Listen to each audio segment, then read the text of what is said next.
For over 15 years, Saturdays and Illegal Curve have been synonymous with one another. With insight, analysis, and interviews regarding the Winnipeg Jets, the Manitoba Moose, and all around the NHL, here are Dave Manouk, Ezra Ginsburg, and your host, Drew Mindell. The Illegal Curve Hockey Show, presented by Play Now, the official sports betting partner of the Winnipeg Jets, starts now. Good morning, Winnipeg. Good morning, Manitoba. For all those joining us live this morning on our YouTube channel and all of our social media platforms, we say good morning, universe, and welcome to the countdown to summer vacation. It's the season finale of the Illegal Curve Hockey Show. With Dave Manouk, with Ezra Ginsburg, Illegal Curve's answer to both Steve Bannon and James Carville, we're pleased to welcome you to the program on this Saturday morning here for the next couple of hours, an hour, 57, 24, 23, 22, as we keep going talking about the Winnipeg Jets. I'll get this off the screen now, but I thought it'd be fun. It is the season finale of our fine programming. As Kenny's water bottle was asking, is it going to be a cliffhanger, or are we going to wrap up all loose ends before we wrap up this morning's programming? Given that one of those loose ends is likely to be the status of Connor Hellebuyck, I suspect that we're in store for a cliffhanger season finale edition of the show. Gentlemen, great to see you both on this Saturday morning. Hot heat out there, folks. Stay hydrated, not just with beer. Drink water. Mix in a water every now and then, bud, so you can have some water and some beer as you enjoy this Saturday and Sunday weekend of heat. Gentlemen, great to see you. Yeah, great to see you guys. What's up, chat? What's up, people listening on the podcast? Pretty crazy to see, guys, that it's the last show before we break for the summer, right? Like, it seems like summer, I don't know about you guys, or people watching, but it seems like summer is going a little bit too quickly for me. I want it to last a little bit longer, but yeah, we still have lots to talk about, even though obviously the big trade hasn't come yet with Connor Hellebuyck. That's obviously, the big name that's out there in terms of a player the Jets could move. But yeah, happy to do the show. Happy to have Dan Robertson coming up. And yeah, as you said, Drew, like, I think it's going to feel something like 41 or something tomorrow. So I think I'm just going to come to your house and set up the slip and slide. As we've well established, you're not allowed on my property, so they keep that in mind. Vis-a-vis restraining orders, Dave M., you're more than welcome to show up and use that slip and slide, though. I appreciate it. As soon as this show is over, come on, guys. I'm disappearing somewhere, and I'm disappearing somewhere into the wilds of Manitoba. So I will be fishing and swimming and exploring the remainder of the summer. Dave, I'm not so sure that Dave isn't in a provincial park right now as we speak. He's probably using some fancy satellite internet to get on the broadcast. Are you much of a swimmer, Dave, when it comes to open water swimming? That's a bit of a risky endeavor there. If you're on the fishing boat, do you jump in, take a dip every now and then?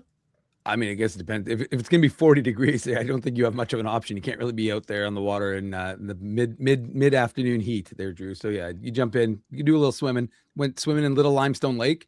For those folks who have been there, 4.5 hours north of Winnipeg, would be a good time to go see it. Water will be aquamarine. Go check it out. Little Limestone Lake. Although be careful, the bugs are in. You get past the Fairford River, the bugs are like next level. The Fairford River, eh? Yeah, Highway 6. Ezzy, you familiar with the Fairford River? You know what? That's a river I'm not familiar with, but I'd like I might try dunking Drew in that river in about 5 minutes. He keeps that He might be making up rivers as far as I'm concerned. I have no idea. Come on, guys, I'm in St. James. I'm more of an Assiniboine River type of guy. Yeah, you might be Omens Creek is your neck of the woods there, Ezzy. Anyways, let's get into the Jets. Look, hold on, sorry. Breaking news. Nicole is going to Little Limestone in 2 weeks. Well, make sure you check out the Fairford River on your way up there, Nicole. If you like the fish, Fairford River, good fishing. Okay. Did you catch anything there? Yep. What'd you catch? Carp, drum. You can catch walleye. It's off Lake Manitoba, Drew. Come on. Did you catch our province a little bit? You know what? I was up in Riding Mountain, Clear Lake, last week, or what was that? 10 days ago now, I suppose. Yep. So I am familiar with areas of our province, not as familiar as Explore MB Dave M. Yeah, and the Fairford River is now going to have to be added to one of my lists of places to go. But when Drew's up in Clear Lake, he doesn't fish. He just eats fish sticks. That's true. I just always have fish sticks available to me 24 hours a day. You never know. It's difficult. I'm hungry. I get peckish, so I need my fish sticks. What can I tell you? I will say though that this is a very appropriate start to a show that our season finale. Yeah, it's been 5 minutes of nothing. Well, I mean, and then the nonsense quotient is going to be off the charts tonight because that's what happens when it's July 11th and there's not a ton of Jet stuff to talk about, and we're getting ready to say goodbye to each other for a couple months. The nonsense has to be really at peak levels before we can comfortably say adios to one another. Look, Drew, it basically comes down to when Dave throws out the Fairford River, we're obviously going to talk about it. There's just I can't leave a reference to the Fairfoot River, just undiscussed. Is it fair? Is it fair? Hold on. Is it Fairford or Fairfoot? Fairford. Fairford. Okay. It sounded like Drew said Fairfoot. I may have. Fairford. I've never heard of it before. Come on. Yeah. I mean, I know about the lakes, but Dave's adding new rivers to the whole thing. Well, when you like fishing, I mean, you got to know these things. You are the fisher when it comes to the illegal curve cruise. So I defer to your judgment and your expertise on all things waterways in Manitoba. So Dave, what's your favorite Manitoba estuary? A big Delta Marsh guy, is he? Alrighty. Back to the Jets, or starting with the Winnipeg Jets, I suppose is a better way of putting it. We're sitting here, it's July 11th. We're really into the quiet time of the year now. Most of the free agent signings that are going to happen have happened. There still are going to be a few. They're going to trickle in. There's still some players of prominence who are out there on the market. I would say to you guys the following question. Between now and the start of training camp, if you were a magic genie and you could get one wish granted, what move would you want to see the Winnipeg Jets make between now and training camp? It can be something as simple as a free agent signing, Anthony Mantha. It can be something as simple as coming to a resolution with regard to Connor Hellebuck, bringing him back or having him traded, either way. What is the one sort of thing on your Winnipeg Jets wish list from now until the start of training camp a couple months away? Yeah, I mean, and I think part of that question has to be like, does Connor Hellebuck, is he traded before training camp starts, right? Like that's kind of the big question mark. But I think I would like to see the Jets still add some scoring in their top 9/top 6, right? Like you mentioned, Anthony Mantha, who had a career year for the Pittsburgh Penguins. Not sure why nobody signed Mantha, by the way, guys. Like you would think that he just had a career year with Pittsburgh. Not to mention, like, this is a little bit of a tangent here, but Logan... We never go on those on this show. No, exactly. But like Logan Stanley still unsigned. Patrick Laine still unsigned. And I don't care what you say about Patrick Laine, like, and his injury history. You can't, you're like, a team isn't going to sign him to like a bonus laden deal. Like I thought Laine would have, I don't know about you guys, but I'm surprised nobody signed Laine. Like sign him to like a $2 million plus bonuses deal or something. And even if he plays, I've said this so many times, he gives you 40 games, he'll probably score 20 goals in those 40 games, right? Like that's the type of player he is. But yeah, so that's what I would like to see. Like I still look at that Jets roster, and we've talked about this a lot over the last few weeks. There's a lot of good young players coming in the system, but I think I would like to see an established scoring winger. I'm kind of off of 2C just because Vigo Bjork, Braden Yager, like these are guys that it sounds like these guys are going to be given a chance to make the team. So I don't know if, like, are the Jets still looking at a second line center? I don't know. Like, who is that guy? I have no idea. I think the second line center, sorry for jumping in there, Ezzy. Right. The second line center, if that were to get resolved before training camp, that is part and parcel with the Hellebuck trade, of course. I mean, I don't think that you're resolving that anyway through clearly free agency at this point in time. I mean, there's just not options available when it comes to a second line center in free agency. So that's still going to be a key component of any Hellebuck related trade. I mean, it was interesting, Dave. Elliot Friedman did his final 32 Thoughts podcast before he went to Little Limestone Lake for his summer vacation. And he spent a lot of time talking about the Jets and how the Jets seem to now almost be trying to circle back and see if they can smooth things over with Connor Hellebuck, if they can resolve the issues and bring him back as a happy camper vis-a-vis his future here in Winnipeg, which of course still has a long-term contract attached to it. When the trade never materialized, in the lead up to the draft, it seemed more and more likely that maybe this doesn't result in a trade. I thought you were going to. Yeah, no, I didn't realize. I was expecting a little bit more. You left me on Dave, can I also that question on a cliffhanger? Yeah, that was a little bit. I'll be honest. That was a little bit of a cliffhanger. I just wanted to get in there because Partisan Paul has the comment here. I wasn't suggesting that the Jets signed Laine or Stanley. I was surprised that another team hasn't signed those guys. Just wanted to be clear here, guys, that I wasn't professing for the Jets to sign one of those guys. Just wanted to get that in there, Dave. Sorry. Okay, so breaking news: Ginsburg wants the Jets to sign Stanley and Laine. That's the headline. No, I don't. I'm pretty sure if I had to guess, I'd say Stanley goes to Vancouver, and I think Laine ends up in LA. Those are my guesses for those free agents. But we'll see a little bit later on that one, right? But I don't know, Drew. I mean, like I'm with Ezzy. I think like the problem is this team has so many question marks, right? You're already accounting for the idea that you're going to have bounce back years from Adam Lowry, Cole Perfetti, Neil Pionk, Dylan Samberg, like Nino Niederreiter, Vlad Nemestikov. So that's, I think, 5 or 6 players I just labeled off that are going or rattled off that are going to need to bounce back from last year. Now, Lowry, I think, can bounce back because of his situation with the hip surgery and all that stuff last May. So he'd be one I wouldn't be as worried about, but and same with Perfetti and the high ankle sprain and all that stuff. But to me, the question mark for the Jets is, okay, so you got the expectation that those guys are going to try and bounce back. You're expecting Scheifele and Connor to put up similar type of numbers. Velarde had a year as well. So you're thinking, can those three maintain it? Then I'm with Ez, like the biggest question mark. You're moving it away from 2C because in the sense that like, you got to be careful how you do this, right? Like, even if you don't think Vigo Bjork or Braden Yager are ready for prime time, then the issue is this. Well, that's what I mean. Prime time would be this year. So if you don't think that they're ready for prime time, then the issue becomes you can't do the Nate Schmidt, Brendan Dillon, bring them in and block Vigo or Braden from the following year. So the issue is all you can do is a stopgap. And the problem is I don't see any stopgaps that are going to be for 1-year contracts with the Winnipeg Jets next year. So that's an issue. And alternatively, the biggest concern is you also need a scoring winger in the top 6 that you don't have right now. You're hoping that Isak Rosen could become that guy, right, Ezzy? You're hoping that Brad Lambert could become that guy.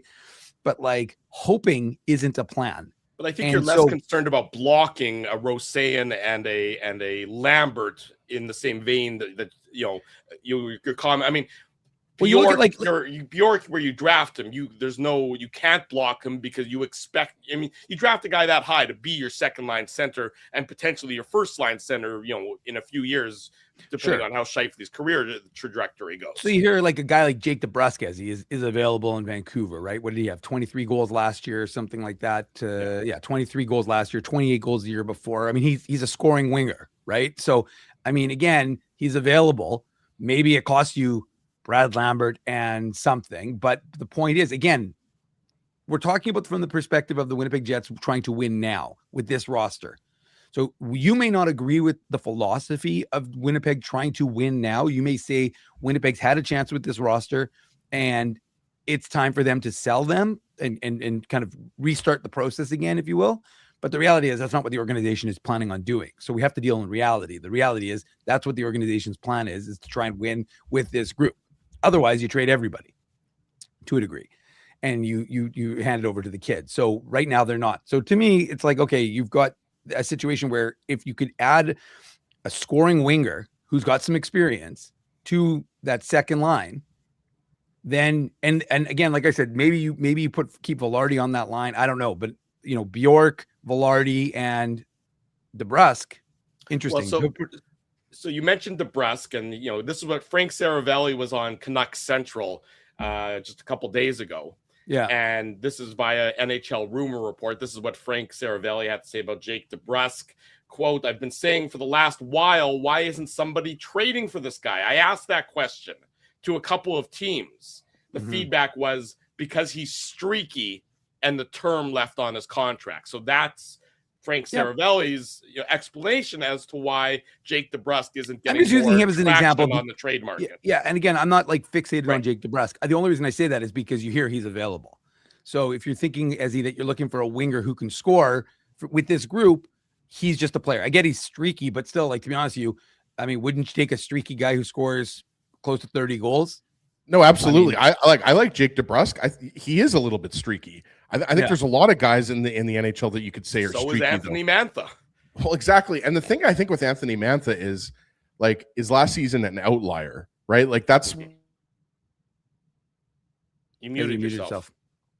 He had such a good point. He went mute. And he continues to mute himself. But I think you're exactly right. If I can jump off where you I think can you hear me now? Muted. Yeah, now you're good. Okay, there you go. Okay, so it wasn't Easy that I there muted. with the sausage fingers. No, it's not it has nothing to do with my sausage fingers. I think it's my turkey neck that keeps pulling the cord out of the microphone. So what's happening is I'm not muting myself. It's these cords are so sensitive. Like we always talk about these microphones. Like what are these microphones? $400 or $500? Sorry, I don't mean someone's doing well. Ezzy, why are you showing Ezzy? You're not supposed to go behind the curtain here. Drew, Dave literally bought us Dave bought us the same mics. We all have the same mics. But like the Dave's joke is always like it's like a $400 microphone and a $3 cord, right? Yeah, so like that's what's happening. But I just to finish my thought, like I think what Dave is trying to illustrate here is that it's a player like Jake DeBrusk, a player like Anthony Mantha. Like the Jets need to bring in an established 25, 30 goal scorer so they address their secondary scoring needs. And like, yes, I think Cole Perfetti and Gabe Vilardi worked really well on that second line with Adam Lowry, but nobody expects Lowry. Like Lowry can't be centering your second line. I think he would admit that himself. He's your third line, fourth line center, right? So that's I think a big need for the Jets right now is a little bit more scoring, right? Because if you think about it, Mario Ferraro, check, right? Like you've beefed up your left side, check. You've brought in Stuart Skinner as your 1A, 1B, check. But you still haven't really brought in an established scorer. And like I agree with Dave, like Isaac Rozan, I think has a lot of talent. I think he has a very bright future with the Jets, but I don't necessarily know that you could pencil him in as a second line winger next year. I don't know if I've seen enough that you can say like, yeah, Rozan's going to give you 20 to 25 goals and 45 to 50 points. And that's what you need out of a second line guy, right? Like the Jets need to get back to having a second line like they had when it was Ehlers, Nemesnikov, and Perfetti. And obviously Nemesnikov was a stopgap second line center, but certainly with Ehlers and Perfetti on the wings, that was a really good second line. That was one of the reasons why the Jets won the President's Trophy with that line, right? So, and Dave's right. Like we're expecting bounce back years from Perfetti and Lowry and Pionk and others. But that would to kind of go back to your original question, Drew. That's what I would say. Like, I'm not expecting Chevy to necessarily make any moves in the next few days, but if I'm looking at kind of the rest of the month of July and August, that's kind of what I'm expecting. Aside from obviously the big Hellebuck trade, and that's the other thing that could factor in here, guys. Right? Like now that you've already acquired a goaltender in Stuart Skinner, a Hellebuck trade could possibly bring you back that top six winger that we're talking about, right? No question. I think that is that of course is the sword of Damocles that's hanging over everything this offseason and into training camp is if that trade materializes, that's probably going to do some significant alterations to your depth chart for next year. That's probably going to address, the two big holes that I see, which are like a second line winger, maybe a right side defenseman, depending on the health of Sal Monson to start the year. Those are the big issues that the Jets still sort of have hanging over them. It's interesting. Kenny Wiebe published an article in the Free Press earlier this week talking about the depth chart sort of as he sees it, or as he could sort of potentially see it be forecasted by the Jets. And he has Perfetti assuming he signs a deal with the Winnipeg Jets. We know that he filed for salary arbitration, and we expect that the two sides to come to an agreement on a contract of some length. Not, unlikely to be a 1-year deal. I don't think any of us expect that. We would expect that they're going to come to agreement on a multi-year deal. But in Kenny's depth chart, he has Perfetti getting a bump up to playing on that the top line with Connor and Scheifele, and he has Velarde on that second line with Morgan Barron playing the left side, and again Vigo Bjork, if he can show properly, and he can show that much at training camp, that would be sort of your second line for the Winnipeg Jets. I mean, Vigo Bjork and the showing he had at Dev Camp is really he's almost like the wild card. X factor. Yeah, in anything you talk about with this organization. If the organization believes that he and Jagger are ready for that promotion and for that elevated role, then it changes your needs in a Hellebuyck return. It probably changes your needs dramatically in a Hellebuyck return, because all of a sudden, oh, well, there you go. You have your second line center potentially. I mean, there's two big uncertainties hanging over this offseason, Dave. It's Bjork, and is he ready? And Hellebuyck, is he a member of the Jets, or is he traded? Yeah, no, I mean, it's fascinating to watch, and it's going to be an interesting training camp. And you're right, guys. Like, we don't anticipate that things are going to happen in the next little bit. Of course, 11:05, something will happen. But the truth is that, yeah, Drew, you're right, that these are the questions that this Jets team has to address. I mean, it's ironic because once again, you've got a tandem that I think could, be very beneficial for each other. I think Stuart Skinner could benefit from being with Connor Hellebuyck. I think he can benefit from being with Wade Flaherty. I mean, Stuart Skinner's 27 years old. It's not like Stuart Skinner's in his early 30s or anything like that. He's still got plenty of hot on his tire. Yeah. So, and I think the key, that I have been banging the drum for years now on Connor Hellebuyck is he plays too much. And so here you finally have a goalie who can take 30, 35 games of the 84, remember now, not 80, not 82. So, you get him to play, get Hellebuyck into the low 50s, get Stuart Skinner into the 30s. And suddenly you've got a situation where in my mind, you're going to have a much better Connor Hellebuyck. Again, I'm just going on the presumption because right now he's still a member of, as when Kevin Cheveldayoff was asked the question, he's still a member of the Winnipeg Jets. So we have to go on the presumption that he is currently a member of the Jets. For me, I think you're going to get the best version of Connor Hellebuyck, which you can't say you have in the playoffs for years if you get him. And I'm not saying when he was, what's Connor Hellebuyck right now? 33? 33, yeah. So when Connor Hellebuyck was, in his mid-20s, as when he was, the 17-18 Connor Hellebuyck, okay, he played a lot of games and he got into the, went on a run. But the reality is that it has not been the case in, the St. Louis series or in the Dallas series. And I'm not saying he didn't play well, but I'm just saying that it's not as if he was Connor Hellebuckian and stole those series for the Winnipeg Jets. So I think a more rested Connor Hellebuyck is going to be better for him. And it's going to be better for the team. And if he really cares about winning a Stanley Cup, him reducing his load by 10 games, I think will go a long way for the team. Now, again, that's just on the presumption he's still with the Jets. If he isn't, then like you said, Drew, then you have to use it to address the needs. And then, but as you go into that situation, if you're the Winnipeg Jets going into training camp, you think Vigo Bjork is ready to take that step. He's going to be given the opportunity. You think Braden Jagger, but how do you go in with that possibility? Because what's your backup? Adam Lowry again at 2C? Can't do it. Can't do Adam Lowry at 2C. No, and that's why I think, Dave, is this not, and let's get the chat to chime in here as well. Like, is it not possible that, out of training camp, Braden Jagger is your second line center. Vigo Bjork goes back to Sweden, plays most of the year in Sweden. And then towards the end of the year, you bring Vigo Bjork, he signs his ELC, and then Vigo Bjork joins the team kind of later in the season, a la, Porter Martone or, other players that we've seen, right, that get drafted and then either play NCAA or they go back to Europe and play. Like Dave obviously watches the Moose more than we do. Like, is Braden Yager not an option here, guys, as well? Like, I really, general manager has said that he is. I mean, right. You can listen to the GM, who's made it clear that, well, first of all, there's no other obvious options, and the general manager himself has made it clear that he envisions Braden Yager as an option. Another thing from Elliot Friedman on that 32 Thoughts podcast at the end of the interview, or at the end of the segment, he talks about the question with Winnipeg is, do they make their young players wait too long? Then he goes along to hypothesize that he thinks that this is the year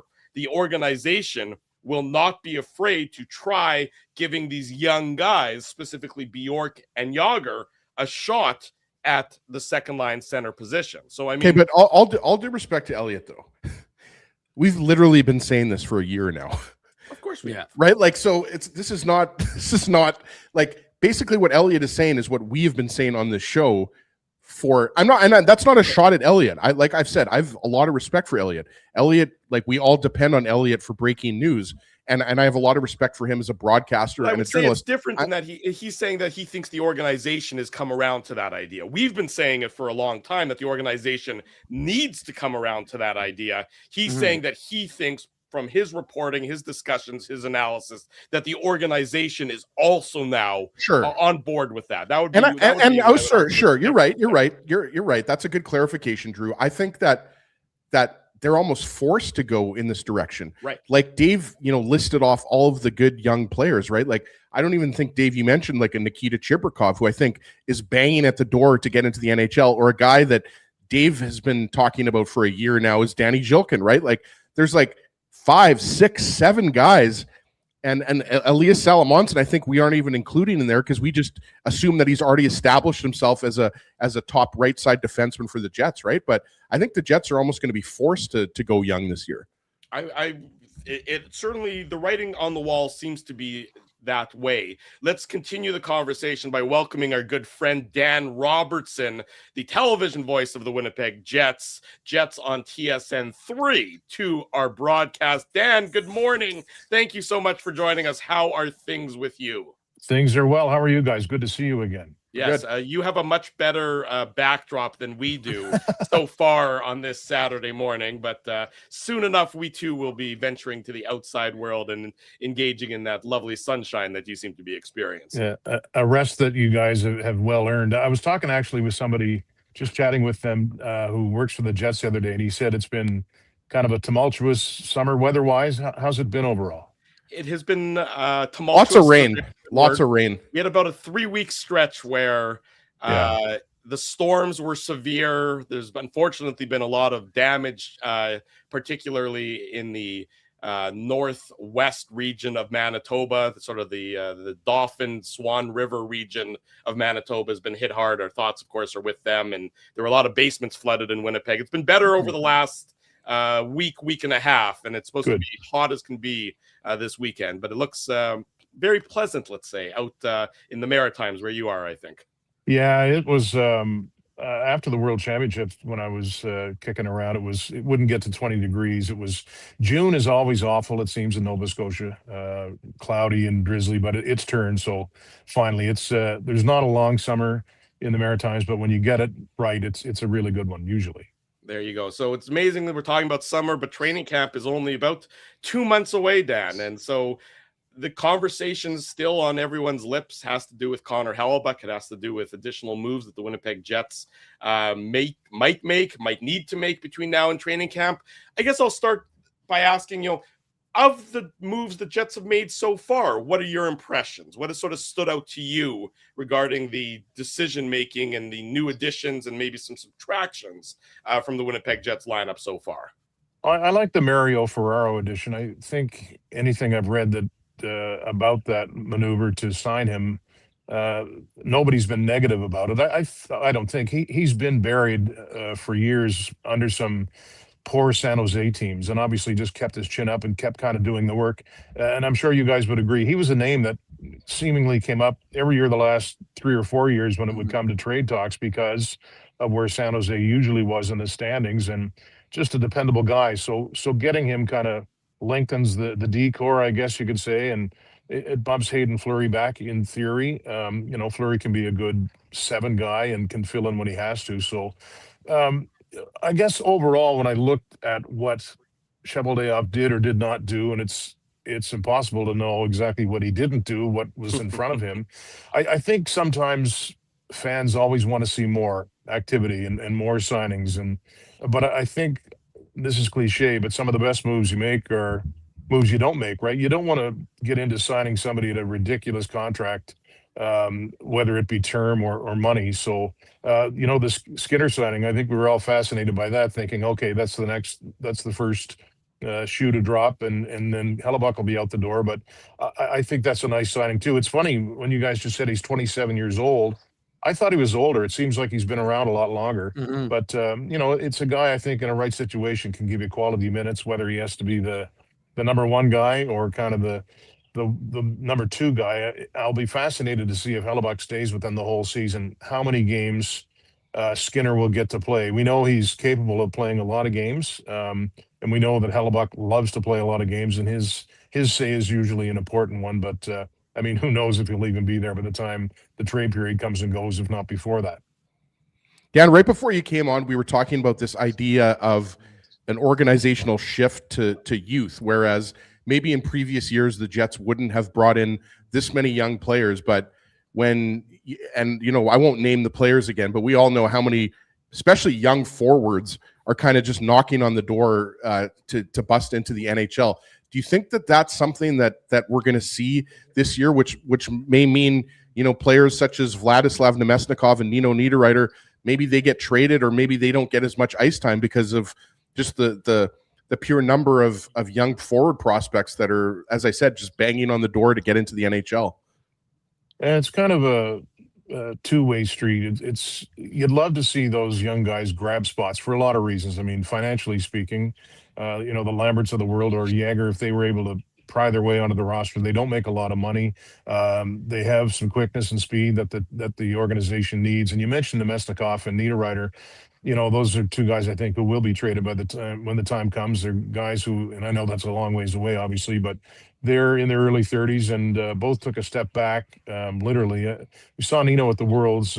Switzerland was in our pool, so we saw all of their games, and he was a step behind. So you have to wonder how that's going to go. And we know that Nemesnikov did not perform very well this past year. I think he had 6 goals in his first, 17 or something like that. But then he just kind of fell off the face of the earth. But, both guys have been really good Jets, and they still have something to offer. But in a perfect world, you'd see these guys. Like, I look at a guy like Lambert, and it's almost, put up or shut up time at that age. And he's certainly not old, but I almost compare him to Perfetti, who was obviously drafted higher.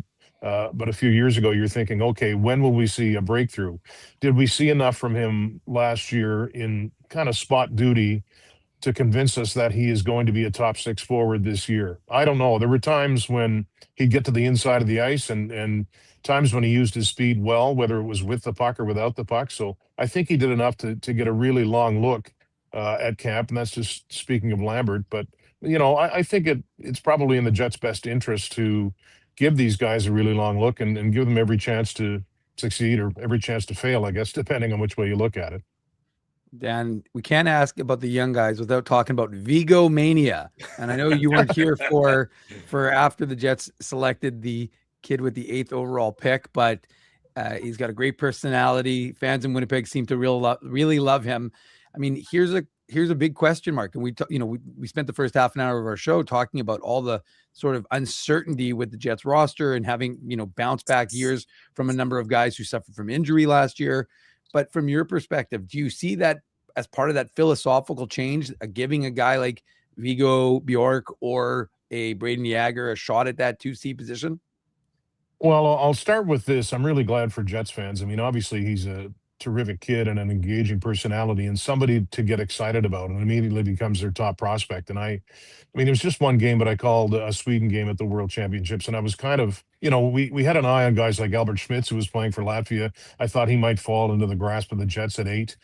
So any of those draft eligible kids, there's only a couple of them who would be going in the first round. But the one game I saw, I thought he was really composed, for what that's worth. But it's it's really tricky with an 18-year-old. I mean, obviously he's thrived. He was excellent at that tournament. I mean, a tournament of guys who are all older than he was. So that's something positive. But you know what? I was in Montreal when the Canadians drafted Jesperi Kotkaniemi third overall in 2018, and I know that everybody's different. They needed a centerman at that time. They still do. I think everybody in the league needs a centerman. And he was pretty good out of the gate. He had a really good training camp, and his first season was all right. But then he kind of regressed. And you know, I don't know. We'll see. I know players. Everybody will say, or managers will say, the player dictates whether he makes the team or not. I mean, is if he has a terrific training camp, if he looks the part, if he starts in the NHL and plays really well, is there any way that they can send him back? I mean, you know, because the last thing you want to do is have a guy get 3/4 through the season and feel banged up and lose his confidence. It's just a fascinating thing for me. I think 9 times out of 10, you're better off sending the kid back. But at the same time, we know how much they need a number 2 center. And again, at 5, whatever he is, 5'8", 5'9", can he withstand the pounding of a long NHL season, which is a couple of games longer this year? So you could tell they were genuinely thrilled when they got a chance to pick him.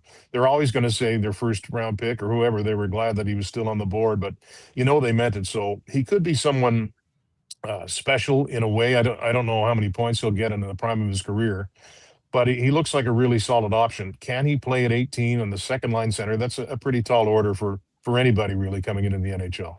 Saturday morning, this is the Illegal Curve Hockey Show presented by Play Now. Dan Robertson, the Jets on TSN broadcaster, is our guest discussing the Winnipeg Jets, their off-season moves.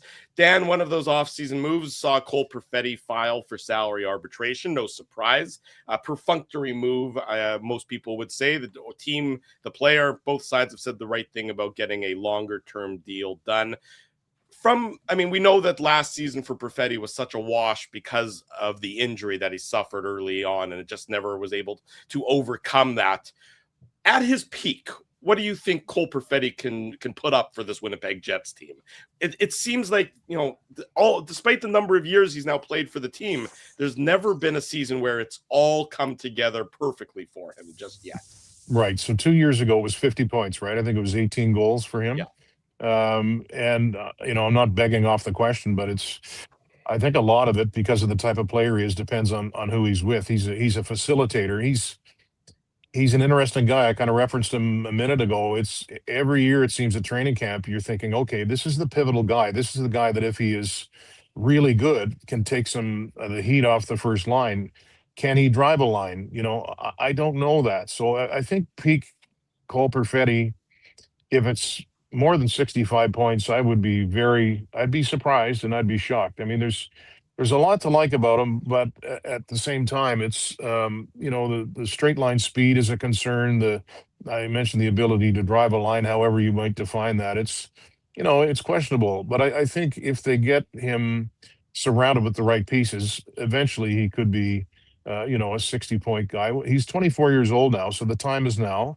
And I can remember seeing him limping around the parking lot in Calgary after the last exhibition game last year and thinking, okay, well, maybe he's just out for a couple of days or whatever, maybe out a week, but it lingered, and that'll happen at times. I think we saw some flashes near the end of the season that gave us reason for optimism, but you know, it's time to turn those flashes into just more consistency if he is able to do that. As I said, the big thing is to make it a little harder for the Jets to play against defensively, to give other teams an option to say, okay, we have to keep an eye on this Perfetti line. But he's an intriguing storyline coming into camp in a couple of months.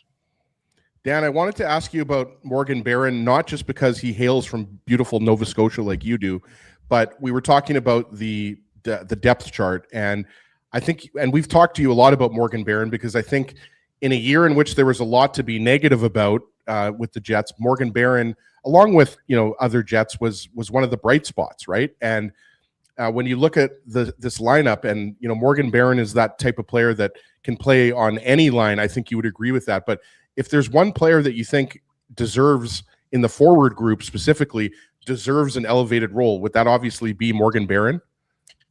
For me, it is, and I've you talk with friends about the Jets and that sort of thing, and people say, well, could he be an option at the number 2 center? I don't know that he has enough offense in his game to show that, but to me, he would have right now more offense in his game than Vlad Namestnikov, for example. Uh, and I think he'd be. I mean, he's faster than Lowry. He's strong. Is he a good facilitator? Maybe not necessarily, but if they were to look at him at the number 2 center spot, it wouldn't shock me. I mean, it all depends obviously on what they're going to do with Bjork. You would hope for Morgan that he's able to be healthy all year long, because he's the kind of guy where, and it happens, everybody gets hurt from time to time, but you look at his numbers and think, okay, let's prorate it. Okay, he would have had a 17 goal season. That's pretty good for a bottom 6 forward. So I think it's certainly worth a look to get him up top in the top 6. Obviously not on the first line, but I wouldn't mind seeing him on the second line in some way, shape, or form. We know the Jets need to be faster, and we know that's a big part of Morgan's game. So give him a look. You talk about giving young guys an opportunity. He's not so young anymore all of a sudden in the hockey sense, but I think he's earned the opportunity to get a bigger role and to show what he can do with that. Well, Dan, the nice thing about Morgan Barron is he's a UFA this year. So, I mean, there's going to be some incentive for him to perform and try and put up some points. So you can maybe take advantage of that. And I wanted to kind of jump off of, that idea of Morgan Barron, but also what you just said, because I think the organization has had a real philosophical change after going old and slow last year, however unintentional or intentional that was. When you jettison the Tanner Pearsons and the Luke Shens and the Jonathan Taves and Gus Nyquist. And it just seemed to me that Kevin Cheveldayoff really, when we heard from him, twice in the last 10 days or 2 weeks or whatever it was, that he really emphasized the need for this team to be faster. And that seems to be, we heard after the season that they were going to have a real sort of organizational review. And I think that you kind of almost look at this team and think to yourself, given how they want to play, the biggest impediment to playing their defensive structure, I thought, was the fact that they weren't in the position quick enough. And so if you get the players that can play that way, that's going to allow that defensive structure to be in place. So do you think that seems to be really a big focus this year, is like you said, getting younger, but also kind of getting a little bit faster so they can kind of be in the right spots? I think so. And you make a good point, Dave. I think people talk about maybe the lack of foot speed collectively for the most part from the Jets last year, and you think a lack of offense. But what you're talking about is right too. You've got to be in the right spot defensively, and if you can't get there in time, then you can't do the job you want. And Scott Arniel can't coach the way he wants to coach, or if he doesn't have the horses, then he can't do what he wants to do. And that's why I think observers and fans of the Jets are kind of excited and certainly intrigued about the likes of Jagger. Can he step through this year? I'm not sure. Dave, you'd know better than me, seeing a lot more of him. And Lambert too.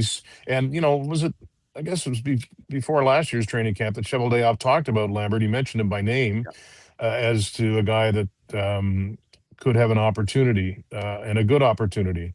So listen, all of those guys, general managers, coaches, they're certainly not above criticism, but Kevin Cheveldayoff's no fool. He knows what he saw last year with regards to the lack of pace, which took a stunning turn from the previous year. So, but then again, it's one way to want to play a certain way, but you have to have the bodies and the guys who can fill that role. So, but it's, every training camp has its intrigue, and that's going to be one of them too, just to see, who can jump ahead and who can not just be fast, but play fast and play smart. So lots to talk about as we inch very slowly, thankfully, towards September. That's right. We don't need the summer to go too quickly. Dan Robertson, our guest on the Illegal Curve Hockey Show.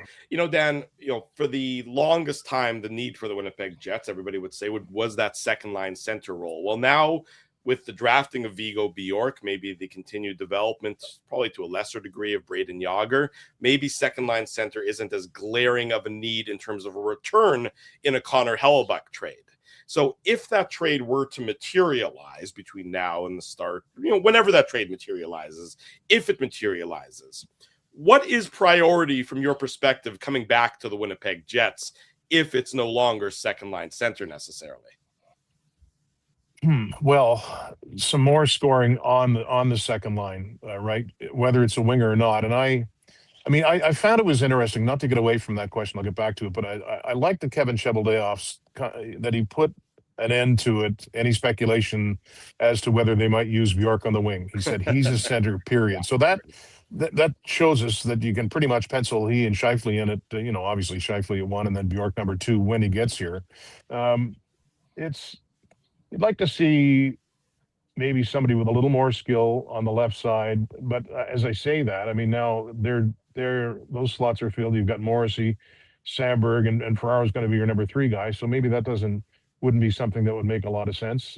Maybe you're always looking for a right shot D, maybe a good 2-way defenseman that way. But I mean, I still think if you could get a second line centerman, maybe the other pieces will fall into place, or maybe a real upgrade at 3C. Like, you can never have too many good centermen, which, we see that throughout the league. There's so many teams looking for help down the middle.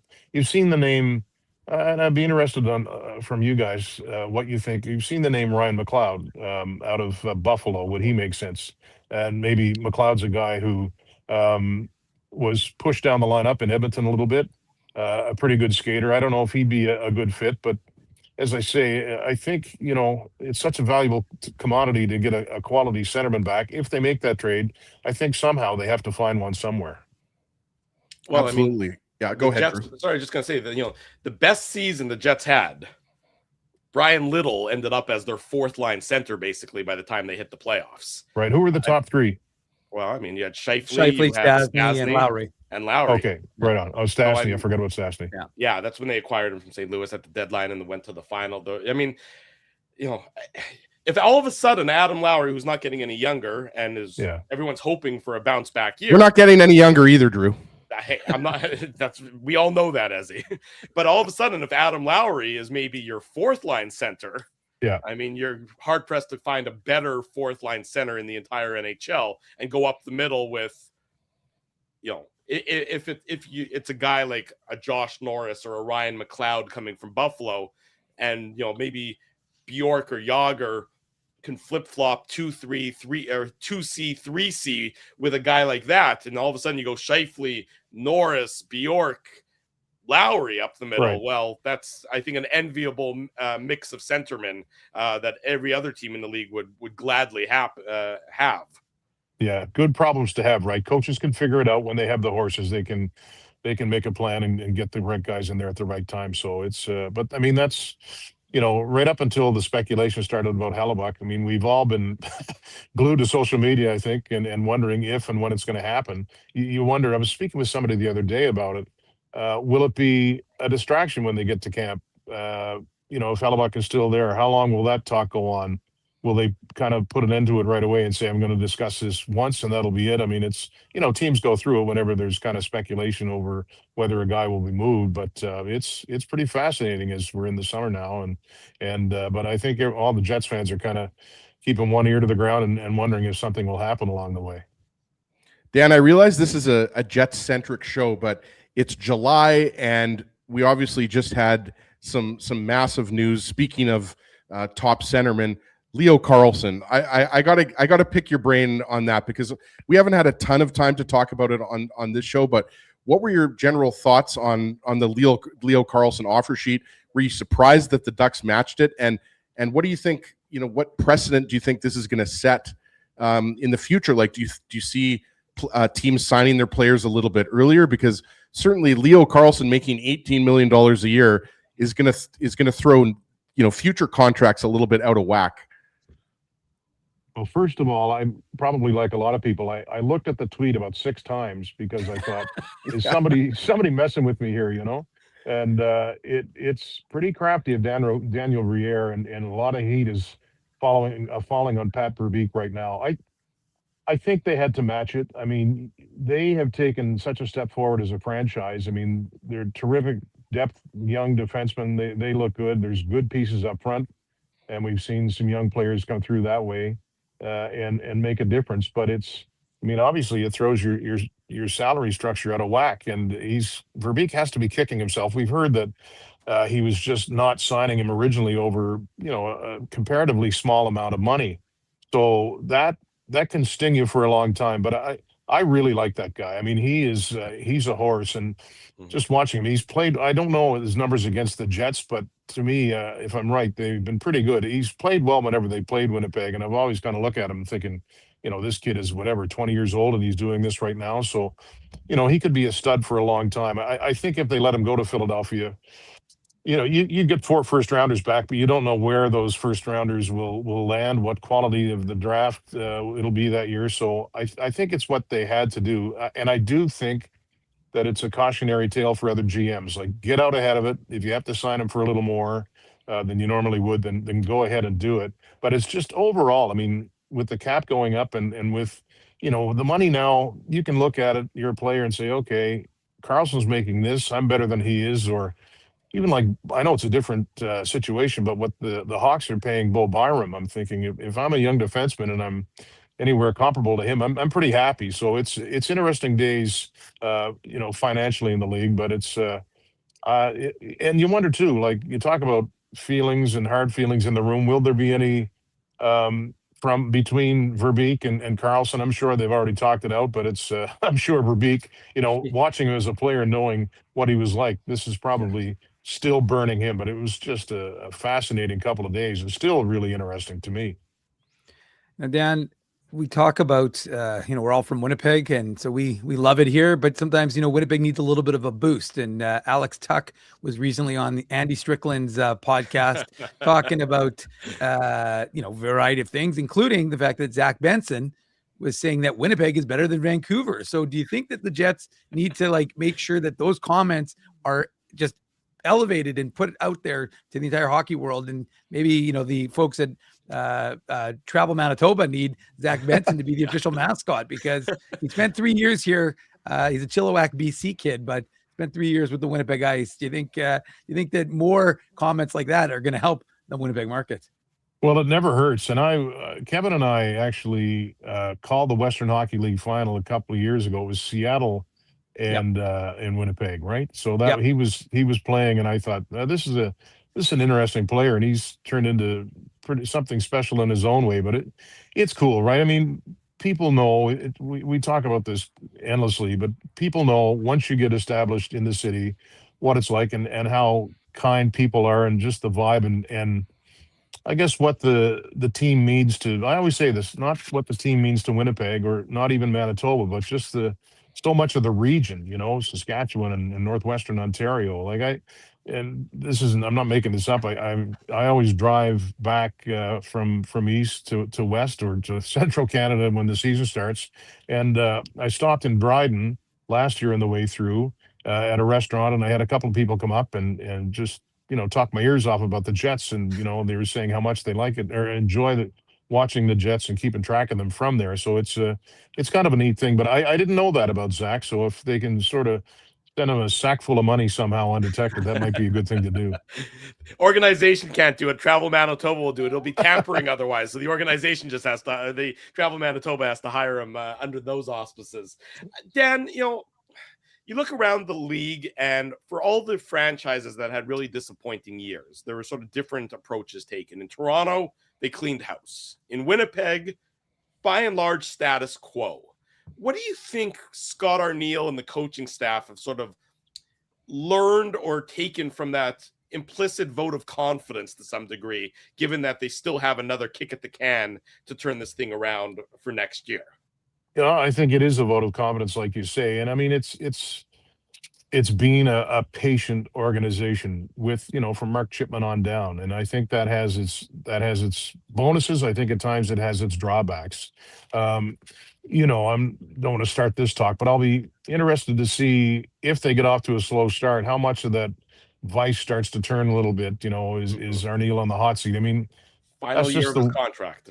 Yeah. Well, there you go. And that's just the nature of being an NHL coach. But you talk about the Leafs, and that was pretty interesting too, right? Like a new GM comes in and really cleans house. So that was I was looking at the roster not just a couple of days ago. I guess it was on The Athletic, and it's like you actually need a program, which Harold Ballard would be happy if you bought a program. There's an old story behind that, but no, it's what I think that staff earned 2 years ago leeway with being able to lead the team to the President's Trophy. So, but as I said, if it's not a great start, then the talk will start. That's just the way it is. But all part of what's coming up as we get closer into the new season. Just going back to that idea of Connor Hellebuck and, whether he's traded or not, obviously, Dan, I don't think you have a crystal ball there, so you can't tell us when he's going to be traded, if he is going to be traded. But if he is traded, do you think the priority would be a scoring winger or a right shot top pairing defenseman? Well, let's look at the right side. Who do we have? Pionk and Salamonson and Dylan DeMello. So, I think a right shot D, it's always a hot commodity. And, with respect to DeMello, he's well into his 30s now. I thought that kind of took a step back this past season. Maybe if he's in a lesser role, that would help and take a little bit of the heat off. He's over the years, he's been a good partner for Josh Morrissey, but and Salamonson, right? It doesn't look like he'll be ready to go to start the season. But I think if they could find something on that right side, that would really help flesh out just the defense as a whole. So, but that's part of the fun, isn't it? I mean, you kind of look at potential trade partners or whoever you think would be a trade partner and go up and down the roster and think, okay, he'd be a good fit here in Winnipeg. Sometimes it's kind of like a PlayStation thing where you think, okay, this guy would make sense here, but would that team really trade him? So, but it is, and I'm sure that's what Cheveldayoff has been doing, and obviously that's his job. But when he was saying he was listening on offers for Hellebuck, he's trying to figure out the best fit.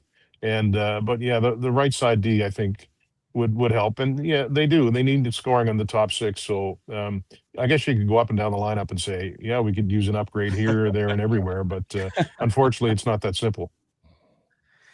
Dan, a guy who was in the top six, and if you look at, you'll find his name after all those Dundons. You'll see Nikolai Ehlers' name on the Stanley Cup. How cool is it? You got to know Nikolai, obviously, calling him and getting to know him over the years. How nice is it to obviously have seen him on the Stanley Cup, but also now to see his name etched well below the Dundons, but on the Stanley Cup itself. Yeah, it was really nice, and not just that he won it, but he was a big factor. I got sick and tired of the narrative that he doesn't do anything in the playoffs, right? Which, you can back it up, I guess, with numbers, but at the same time, that's just the way it goes sometimes. You just need a bigger opportunity to show what you can do. And he showed that he reminded us that he's a primetime player. He's got one of the great smiles in the NHL, and he's a genuine guy, as you guys know. So just to see the excitement and the happiness when they won, you had to feel good for him. And, Winnipeggers got to appreciate Jarvis winning the Stanley Cup too, and Jordan Martinook was there, and there's so many nice pieces. But it's to have Ehlers kind of reach the pinnacle. And we actually go way back. You guys were mentioning Anthony Mantha. My last year calling junior hockey games in Halifax, the Mooseheads were led by Nikolai Ehlers, and I think Timo Meier was there too. And but they were beaten by Val-d'Or in the final, and Anthony Mantha was lighting it up in the CHL Player of the Year. So it's kind of my crossing paths with Nikolai goes way back. So yeah, but he's just such a likable guy. I guess it's a double-edged sword. You felt great for him, and then you thought, man, we really missed him here in Winnipeg, right? So, but he'll enjoy his day with the cup if he hasn't had it already. Two more. Sorry, Drew. This is just breaking on Twitter. Tom Dundon's neighbor's cousin's dog has been added to the Stanley Cup, so he's on there now. Yeah. What a joke! It really was just so classless. I mean, not including the trainer who had been there since the early Hartford 90s, days. the Whaler days. So I mean, that's brutal. And you think about it, and I'm a big fan of the trainers and the support staff. Those guys and gals work harder than anybody else, and for that man to not get his name in the cup, that's just ridiculous. Yeah, it was absolute bush league. What that was, there's no excusing it whatsoever. Dan, 2 extra regular season games, 2 fewer preseason games. From the broadcaster's point of view, how exciting is that a change for this coming year? No, it's perfect. I heard we might not do any preseason games, so I'm all for that. I don't know. We'll know for, I'm sure the powers that be know how many games that we'll be doing. We did 60 last year with TSN. I think it's going to be less this year from what I understand. I haven't heard officially, but that's part of the fun too. You wait, you hope to see the schedule so you can kind of figure out your life for the next 7 months once September Thursday. comes around. Yeah, so that'll be cool. you go. I've heard maybe TSN will do a national package this year, and I haven't heard anything official. I kind of hope that's the case, and maybe one night a week, something like that. So, but yeah, it's there's some changes coming, so that's always interesting. Dan Robertson from the beautiful Maritime provinces. Soon enough, you'll be back here in beautiful Manitoba. But until then, enjoy the rest of the summer. Be well, be safe. We'll see you at the rink in a few months' time. Thanks so much for joining us this morning, Dan. Thanks for having me, boys. Take it easy. Likewise. Thanks, Dan. There you go. See ya. Dan Robertson joining us this morning here on the Illegal Curve Hockey Show. We go to break and come back with hour number 2. Less than an hour to go before the summer hiatus begins, but we'll bring you all the fun for 60 or so more minutes. Drew Mindell, Dave Minuk, Ezra Ginsburg, the Illegal Curve Hockey Show is presented by our friends at Play Now. I want to thank you for not betting with Play Now and choosing our illegal gambling site instead. Because we couldn't afford things like this without your money. So much of your money. Now you might have questions like, Do our profits benefit your community? No. or bet with Play Now, Manitoba's local legal and secure gambling site. Dining, entertainment, parking, and convenience, all in one spot. City Place is located in the heart of downtown Winnipeg, attached to the Canada Life Centre. Whether you're working, living, or out for a night in the downtown, make City Place your go-to destination before or after the fun finds you. Lunchtime, game time, anytime. Visit City Place at 333 St. Mary Avenue, next to Canada Life Centre. Boys, I've made an important life decision, and I need your support. Oh boy. I've decided to get a grill. You mean a barbecue grill for cooking? Like, that's not an important life decision, Ezzy. No. A grill for my teeth. A grill for your teeth? Do I even want to know why you're doing this? It's simple, really. Every time I go to Holt Dental, I get treated so very well by Dr. John and his team that I need to keep finding additional reasons to go back. I rely on Holt Dental for all of my dental needs, and they do it all, from regular cleanings to cosmetic dentistry. Plus, they have free parking at their front door, and you know how much I love my convenient parking. For all your dental needs, Illegal Curve recommends Holt Dental, conveniently located on Taylor Avenue near Grant Park Mall. For more information, visit them online at holtdental.ca. For over 40 years, Rumors Restaurant and Comedy Club has been Winnipeg's home for stand-up comedy. Renowned in the comedy world as a must-play venue, Rumors has recently been named Canada's top comedy club and a top 5 comedy club in North America. From birthday parties to date nights to fundraisers, wedding socials, and everything in between, Rumors is your destination for the best live entertainment Winnipeg has to offer. For information on upcoming shows, Rumors' incredible promotions, and to purchase show tickets, visit rumorscomedyclub.com. At Boston Pizza, a fast lunch doesn't have to mean fast food. Now you can get a $15 lunch served in just 20 minutes, including your choice of a main, side, and drink. That's right, lunch for $15 at your local Boston Pizza.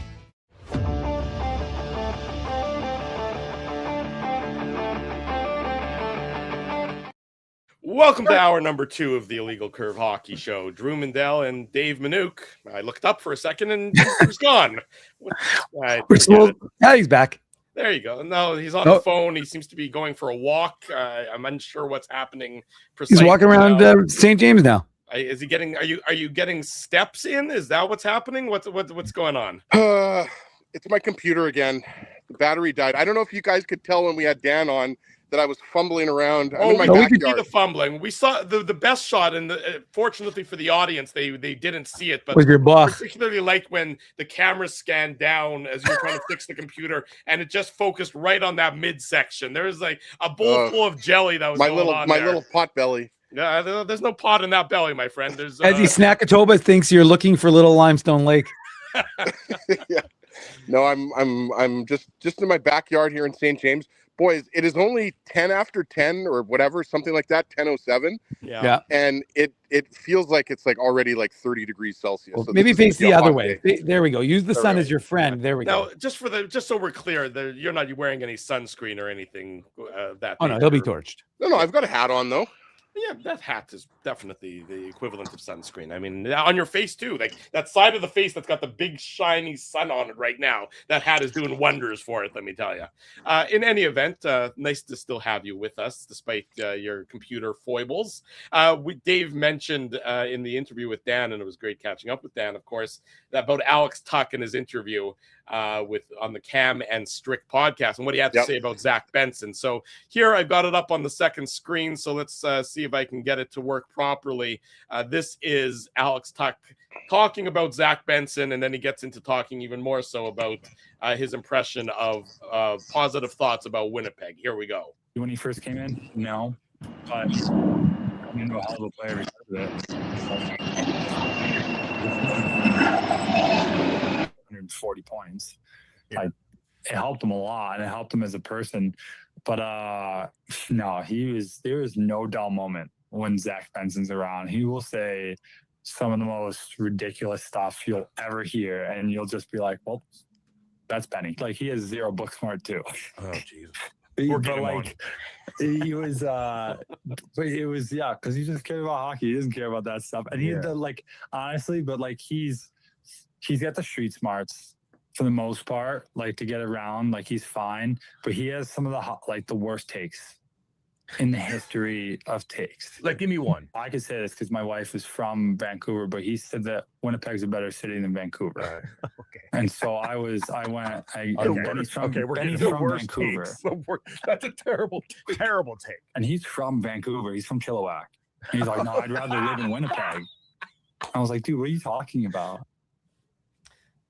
There's Alex talking about Zach Benson, obviously a big fan of the city of Winnipeg. So that was a fun little clip that was making the rounds on social media earlier this week, Dave. You obviously caught it and ran with it a little bit. It was pretty good, but that certainly didn't reduce the love that people and Winnipeg Ice fans have for Zach Benson here in Peg City.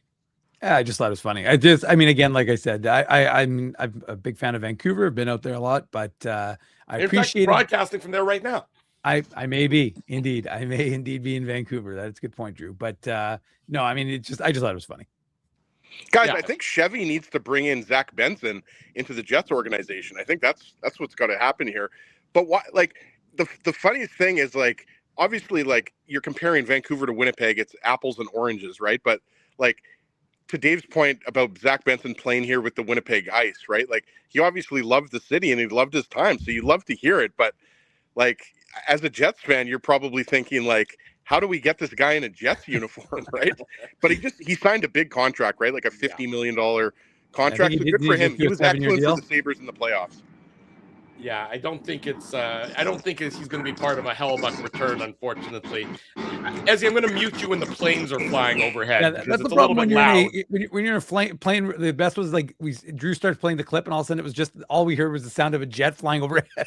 I was trying to figure out what that noise was. Is it coming off of my computer? Is it coming off of the clip we were playing? But no, it's just Ezzy is in the flight path. I'm here in Deer Lodge, St. James. Like, there's lots of planes, so I apologize. Right, Ezzy, I can't control the planes. Ezzy, that was my PJ flying over you. I apologize. Pick me up. Anyways, that was a fun little clip of Zach Benson signs a $7.5 million a year deal for the next. He's a free agent in 2033, so he can come back to Winnipeg right around then, be part of the next wave 7 years from now.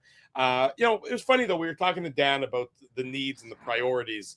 Because I agree with him that I think there's a need on the right side for the Jets still. I mean, obviously the Sal Monson injury is going to impact the team on the right side to start the year for at least, they say a few weeks, maybe a couple months. Time will tell on that front.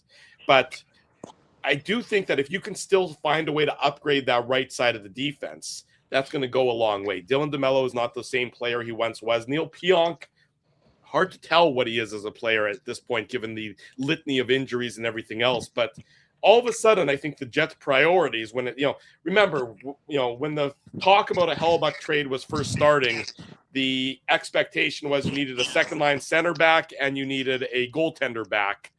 Now, maybe you don't need those two things. Maybe it's right side defenseman, and because Stuart Skinner's there, maybe you don't need a goalie back immediately. It's interesting how your priorities may have changed over the last number of weeks and the offseason moves that have occurred so far. Yeah, I mean, I think that's fair, Drew. I think you again, I think it's just that summer of uncertainty, Ezzy, right? Like we keep thinking that the Jets have figured their stuff out, but it seems like there's still as many question marks as before. I mean, look, we all like the Mario Ferraro signing. So, I mean, that was a good one for the Winnipeg Jets for a couple of reasons. One, because it makes an immediate impact now. You get a guy who's 27 signing for 3 years. You don't oversign him, so you're not blocking Sasha Boumediene or Alphonse Frey when those guys are ready to make it to the NHL.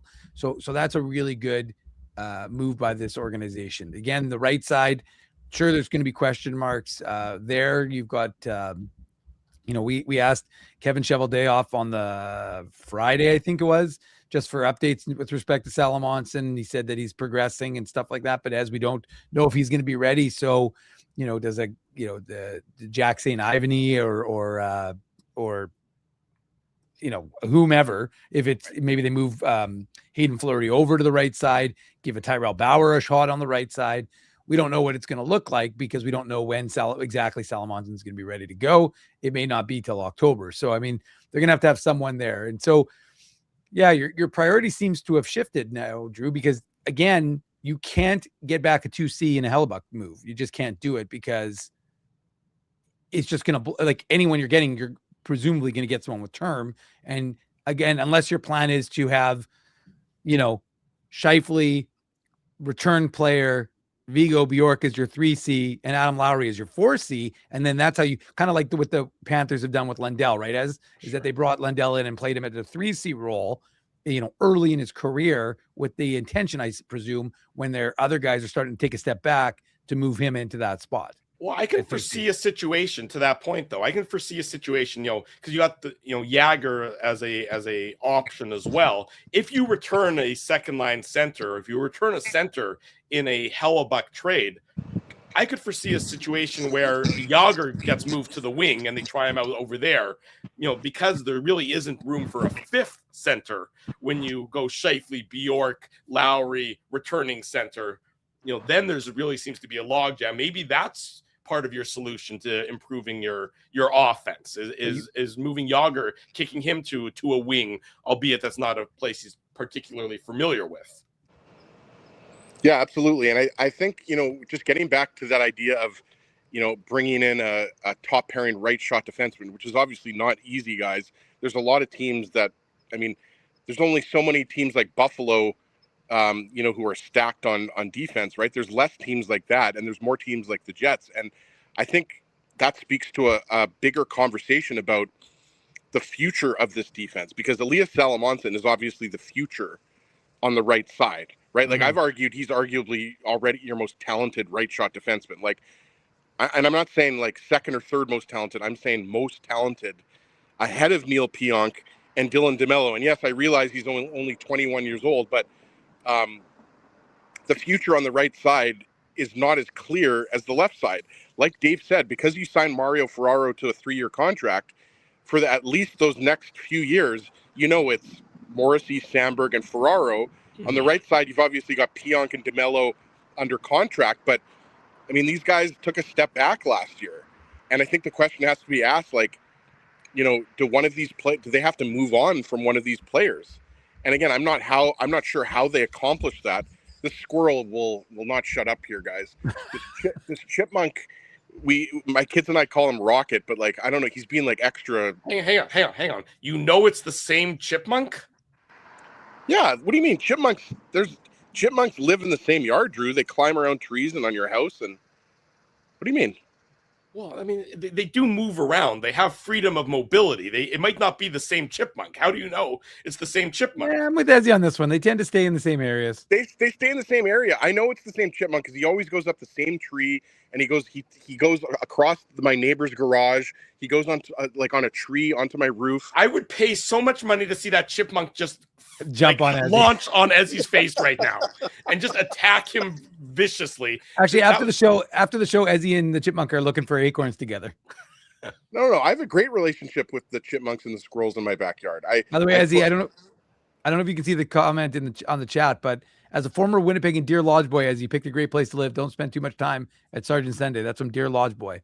Oh man, Deer Lodge. I'm not going to give away my exact address here, but I'm definitely right in the thick of Deer Lodge, Silver Heights, and it is a great neighborhood. It really is. Like, sorry, this is a funnier comment from Kenny's water bottle. The chipmunk looked at Ezzy's cheeks and thought, "Dad." That is funny. That is very funny. Yeah.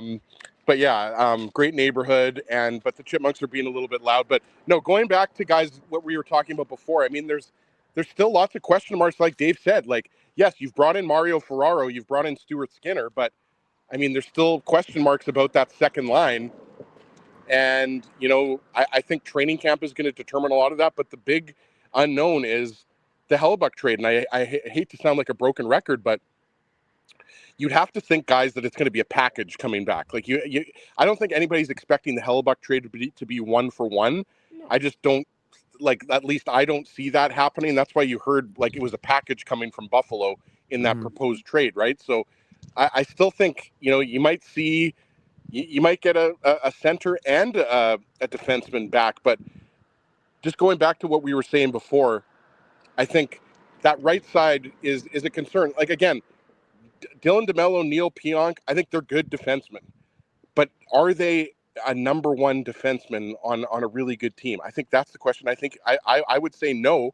I think those guys are more kind of like a number 3 and number 4 defenseman on a really good team, right? So that it's something that I think Chevy and the management is probably looking at, because as it stands now, guys, aside from Mario Ferraro, you're running it back with that exact same defense. Yeah, which was a big concern, of course, of Connor Hellebuck. I mean, we know that Mario Ferraro, at least what he'll do is he'll block a lot of shots, so that's not a bad thing. But I mean, he'll improve the PK also, which I think is also a big factor. 100%. And I mean, we had a great conversation with Mario when he came on our show, and we have that, of course, as a standalone that you can watch. I published that, I think, on Monday, but definitely worth watching that chat with him, because he was really engaging with us. But I mean, if you look at this team, Drew, the other thing we have to factor in, which again doesn't get talked about. I mean, the other player I'll mention, Ezzy, I don't think he's a Jets player per se this year, but he is the same age. He's actually 6 months older than Elias Salamonson, is Garrett Brown, who's coming off of a championship with Denver.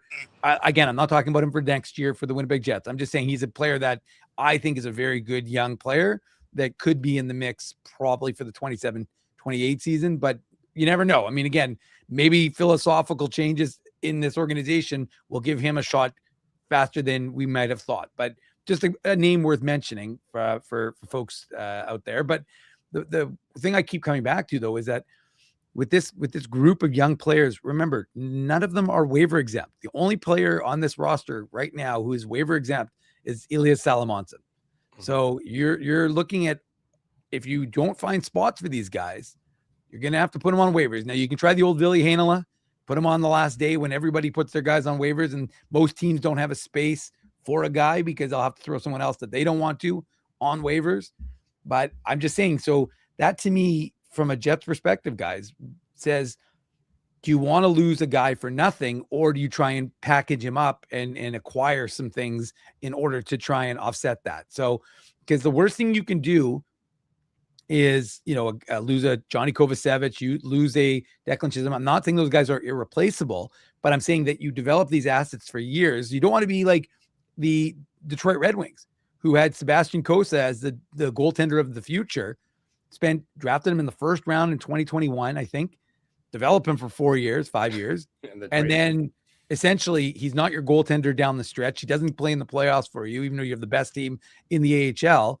And then you deal him to Utah, and Utah gets the benefit of all those years of development. So I'm just saying that from the Jets perspective, you don't want to develop a Brad Lambert, a Nikita Chibrikov, or any of these guys, Danny Zhilkin, Drew, and then say, oh, now we got to put them on waivers and they're going to get claimed. Well, we've seen the Jets develop defensemen for other teams that same method. And I mean, you have to learn from your mistakes, I think is what's clear, is that you have to, you had a philosophy for a lot of years. And, albeit I'll give him credit that philosophy seemed to have worked for a good number of years, but times change. And as a result, your philosophy has to change. So you cannot over marinate your young players anymore. They get resentful. They have more power.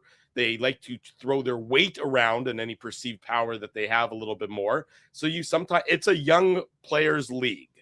You have to be able to supplement your veterans with younger players, and you can't just leave them sitting on the shelf forever and ever and ever anymore. It just doesn't seem to be the way that it's working in the NHL in 2026. Let's take a next commercial break. When we come back, I want to ask you guys this question, something to marinate on as we go to break.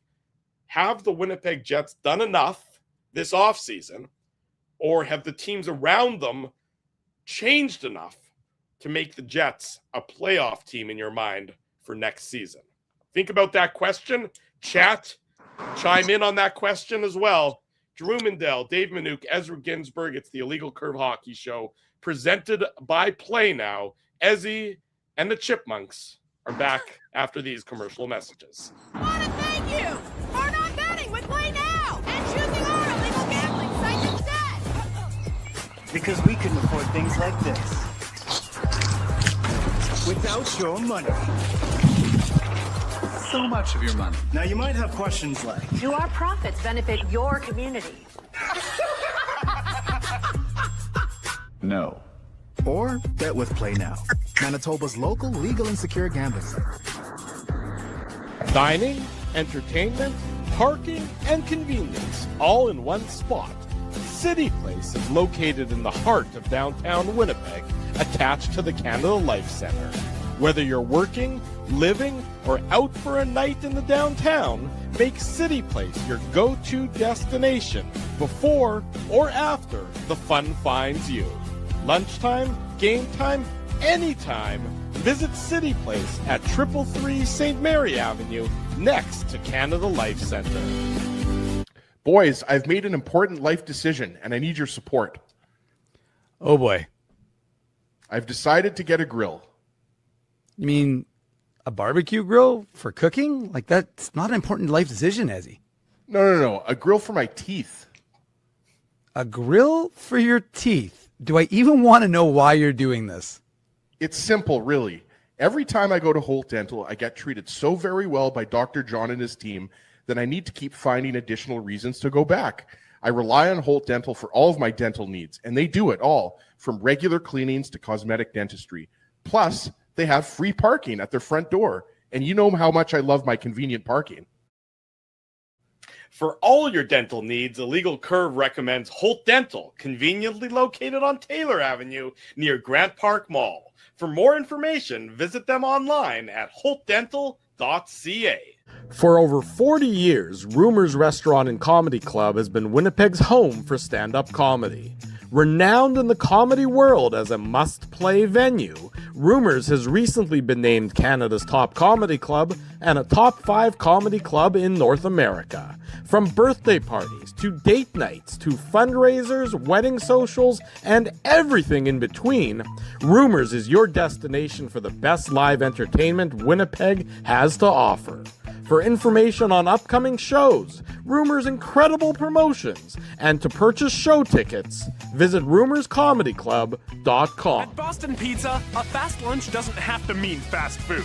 Now you can get a $15 lunch served in just 20 minutes, including your choice of a main, side, and drink. That's right, lunch for $15 at your local Boston Pizza.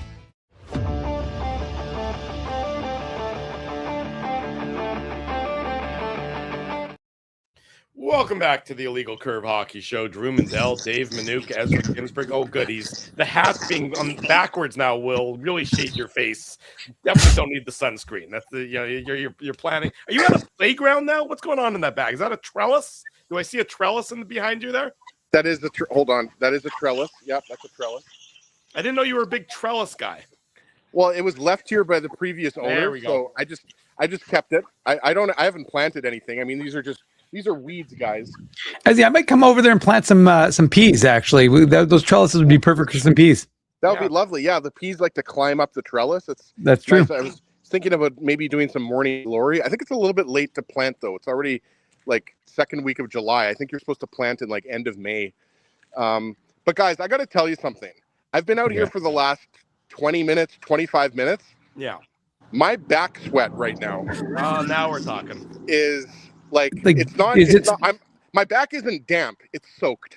Ezzy, would you say inside your house, right? Ezzy, would you say it's Drew circa 2014 in Philadelphia? That was a sweaty incident.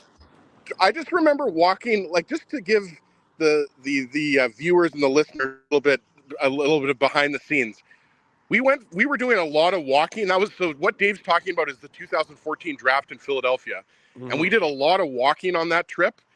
And let me tell you, Drew's back sweat. I mean, Dave, that could be in the back sweat Hall of Fame. I was a few lbs bigger back then, and it was a warm day, and as a result, I perspire, and as he is experiencing himself right now, I have no regrets. Dave has photos which he's now looking for on his phone. It's true. So so you can publicly humiliate me fully and completely. Ezzy, you can do the show from inside your house, right? Yeah, but you know what? It's a beautiful morning. I want to be outside, Drew. I want to be with my chipmunks. Okay, I just wanted to make sure that you're aware that you can do the show there. Dave's busy looking for the photos. So, Ezzy, I'll ask you this question. When you look around the Central Division, of course, Connor Bedard going to be out for the next 4 months. Yeah, that's huge. Undergoing shoulder surgery, getting injured in a friendly skate where he falls awkwardly. When you look around the Central Division, when you look around the Western Conference, are the Winnipeg Jets a playoff team next year as things currently stand on the 11th of July? Oh, good. That's not the back sweat photo. That's me eating a hot dog. In the press box. Back when they served hot dogs. Fair. There's a lot more hair on that Drew Mandel, let me tell you, Dave. Yeah, I lost my hair. It's well documented. Yeah, I do think I wasn't born bald. I had hair and I lost it. She's bald.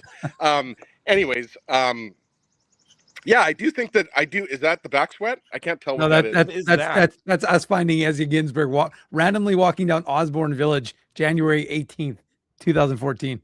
Was he not? Was he wearing shoes? He was coming. Ezzy was coming from the drunk hockey show. Guys, okay, that just to clarify though, that was before I had kids. I just want to get that in. Yeah. That was like more a responsible person now. What was that, like 12 or 13 years ago, Dave? Like, is it timestamp that picture? Yeah, it just said January 18th, 2014. Okay, so that was, in my defense, that was 12 years ago.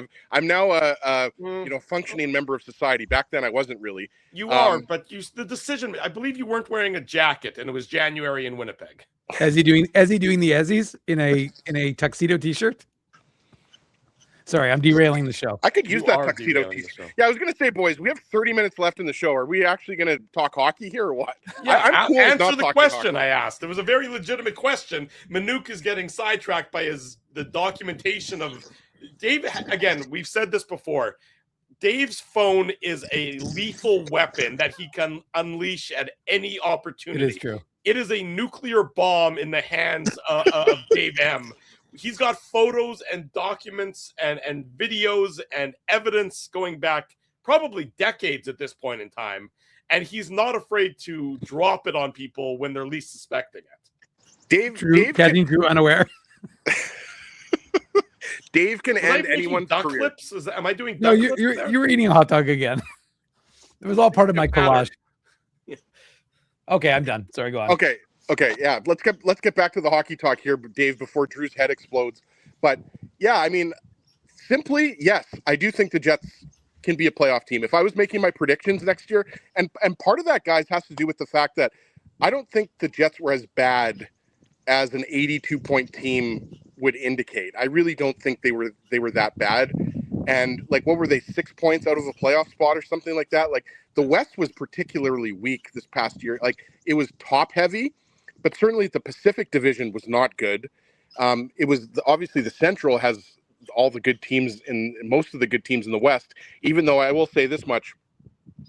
I think San Jose, to me, like, I don't know how they missed the playoffs next year with all the moves they've made. So to me, San Jose wasn't a playoff team last year, but that's a team that I've said this on the record. I could see them winning the Pacific Division because the Pacific Division is just not that strong, right? Like, obviously, Vegas and Edmonton are the best teams in that division, but and Anaheim you'd throw in there as well. But San Jose, I think, is just getting better and better. But look, I think that the Jets have addressed a need on defense. You bring in Mario Ferraro. I think that makes your defense better. Stuart Skinner gives you, like we've talked about, a 1A, 1B, a guy that can, give you more games than Eric Comrie can give you. I think when you consider that all of the players that had down years last year, and Dave already mentioned this, right? Like, so you're talking Cole Perfetti, you're talking Adam Lowry, you're talking, Nito Niederreiter if he's still a member of the Jets. You're talking Neil Pionk. Like, I think these guys are going to have bounce-back years.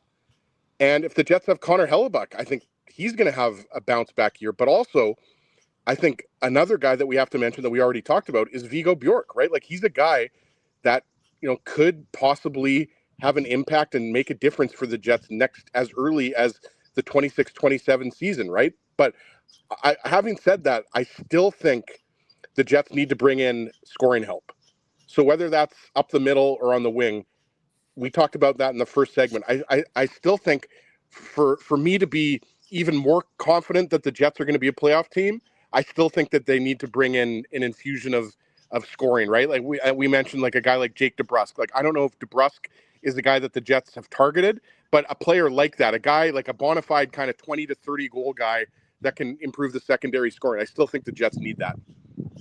Dave, if you're done looking at photos, do you have any? Okay, good. Do you have any further thoughts on that question, and maybe on Ezzy's response to that question? Well, I mean, just look at it from the perspective of, like, go through the teams in the Central, right? The Jets, I mean, Colorado, expect them to be around the top again. Dallas is kind of a weird situation. Like, I don't, you wonder about that team now. Like, how does Thomas Harley feel given the fact that he's basically going the other way in a Zach Werenski trade? How does Jason Robertson feel with the desire to trade him away? So, I mean, and again, like, you sign the contract, fine, everything goes away. Obviously, they're bringing back Jamie Benn on a 1-year deal. Yeah, but playing on fumes for the most part at this. Yeah, no question. He's just playing so he can beat people up. But I mean, I think it comes down to, like, I would still expect Dallas to be in the mix. Minnesota, you expect them to be in the mix, especially if they're able to swing some sort of Dylan Larkin trade, which they're rumored to be in on, right? So you don't. We're going to offer you our mediocre prospects. You're going to give us Dylan Larkin. It sounds like a great trade. Again, Eisman, similar to Cheveldayoff, is going to be in the same situation. Like, listen, Dylan Larkin, you're under contract. You don't have anywhere to go because you're a contracted player. If you want to go somewhere, fine, expand. I mean, and recently, I think I read somewhere that Philadelphia was also part of his expanded list, which sounds like it's all of like 3 teams. It's expanded from 3 teams to 4 teams now. Yeah. I think I read somewhere. Again, I don't know that's for verifiable, but just regardless, it's maybe Philadelphia is also on the list. The fact is that, there's rumors that Minnesota is heavily interested in acquiring Dylan Larkin. So is Vegas, right? But the fact is that you're expecting Minnesota to still be in the mix of that top 3. So your question is, Chicago obviously is going to not, without having Bedard for October, it seems like Chicago's not going to, you can't count on them now anymore. We knew they were a team on the rise, but that's a big hit to them. Utah is going to be in the mix. I don't think St. Louis has done anything that's really impressed me. So I don't know that St. Louis is one that you're too fearful of if you're the Winnipeg Jets. But yeah, I mean, there's a lot of questions with respect to this lineup because all we've talked about for an hour and 35 minutes right now is how many question marks we have with respect to the guys who need to have bounce backs and the kids who need to step up. Now, we don't have a crystal ball. As he talks about the crystal ball and Dan Robertson, we don't know what this team is going to look like, what kind of changes they're going to make, whether the kids can step up, whether it's creating a fourth line that actually has an identity with a Zhilkin, Koepke, Barron or something like that, or Zhilkin, Koepke and someone else, or whatever it's going to look like. No point in putting in the pieces until training camp. But the fact of the matter is that there's just a lot of questions about the Jets. Do I think the Jets could be a playoff team? I do. Do I see a situation where Jets aren't? Yeah, of course. But I mean, at the end of the day, I think you're going to have a much stronger tandem in right now. Again, looking at the team on paper, Connor Hellebuck's a member of the Winnipeg Jets, right? So I think Hellebuck and Skinner give you a much stronger tandem than Hellebuck and Comrie. And I think Connor Hellebuck will be a better player. If you're the Winnipeg Jets, what you're selling this team on is the play of your team from January or February till the end of the season, where you played much stronger hockey, much more Winnipeg Jets hockey than you did from September till February or till the end of January. So I think that to me is what that's what I think this team is counting on. They're going to say, listen, if you look at our number, our winning percentage from after the Olympics till remember what were they in last place or second last place? I think Vancouver was in last.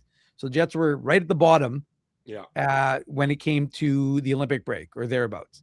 And then they went on a bit of a run and they tried to, they put 4 or 5 wins together in a row. Yeah, and they were a better team after the Olympics. They made a run. They fell short. And the only reason they had an opportunity to make a run is because the West was so weak. But you're right that if there's something that they want to, point to as a reason for optimism, that's right. That run, some would say a dead cat bounce, but that run in the latter half of the year would be that area of opportunity. It's funny, you mentioned the Dallas Stars, and again, we're on record as not fully understanding why Dallas is so eager to get rid of Jason Robertson. Take Jason Robertson out of that Dallas Stars forward group. They're still good. They're still good. You still got Mikko Rantanen. You still got Wyatt Johnston. You still got Rupe Hintz. You're still good. They're not the same without Jason. And Matt Duchene has had a career renaissance there as well. I just don't understand taking Jason Robertson out of that lineup, how it's a positive for your team. I mean, I still think they're a playoff team. They still have the talent on the back end, the Harley and the Heiskanen to do things. But taking Jason Robertson out of there is still a very peculiar thought to me, and why they just can't make the money work. I mean, they lost Maverick Bourque already. Maverick Bourque is he's not a superstar by any stretch, but he was a good player, a good asset for that team. But taking Robertson off that lineup as well, to me, is just a peculiar thought process.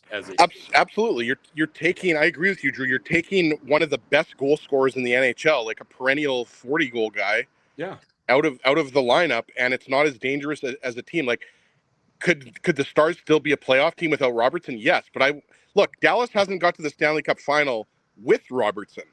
So if you take Robertson out of the lineup,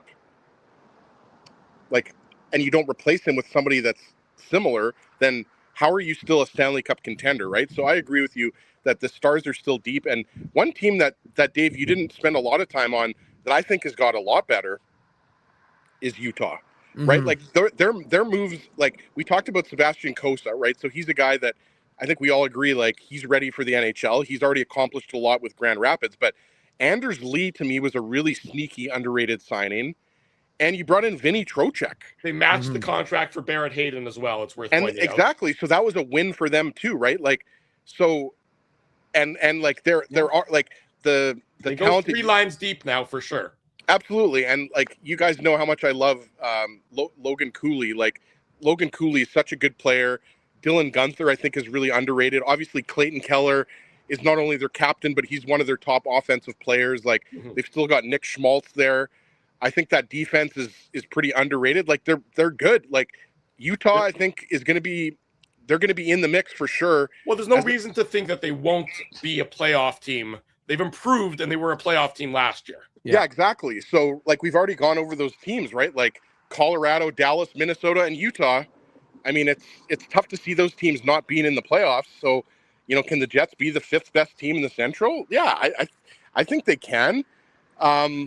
But like Dave said earlier, and Drew has mentioned this too, and I think we're all in agreement, and I think, most people watching would agree with this. I think fans and observers are kind of looking to see, like, what else Chevy can do. And I think, the Hellebuck trade is the big thing, right? Like, can you address your needs in the Hellebuck trade? And if you can't address your needs in a Hellebuck trade, who are you moving unless you're signing someone? Like like we already went over the free agent crop. Like there's like it's kind of like you're kind of digging in the scrap heap, boys, at this point when you're talking about the free agent pool. Like, yeah, Anthony Mantha's a good player, but is Anthony Mantha looking for like $4 or $5 million a year when teams don't really want to pay him that much, right? He might be asking for more than that, to be honest. I think he wants a multi-year deal. I think that I would say with confidence that there's probably been 1, 2, and probably even maybe a 3-year offer presented to him.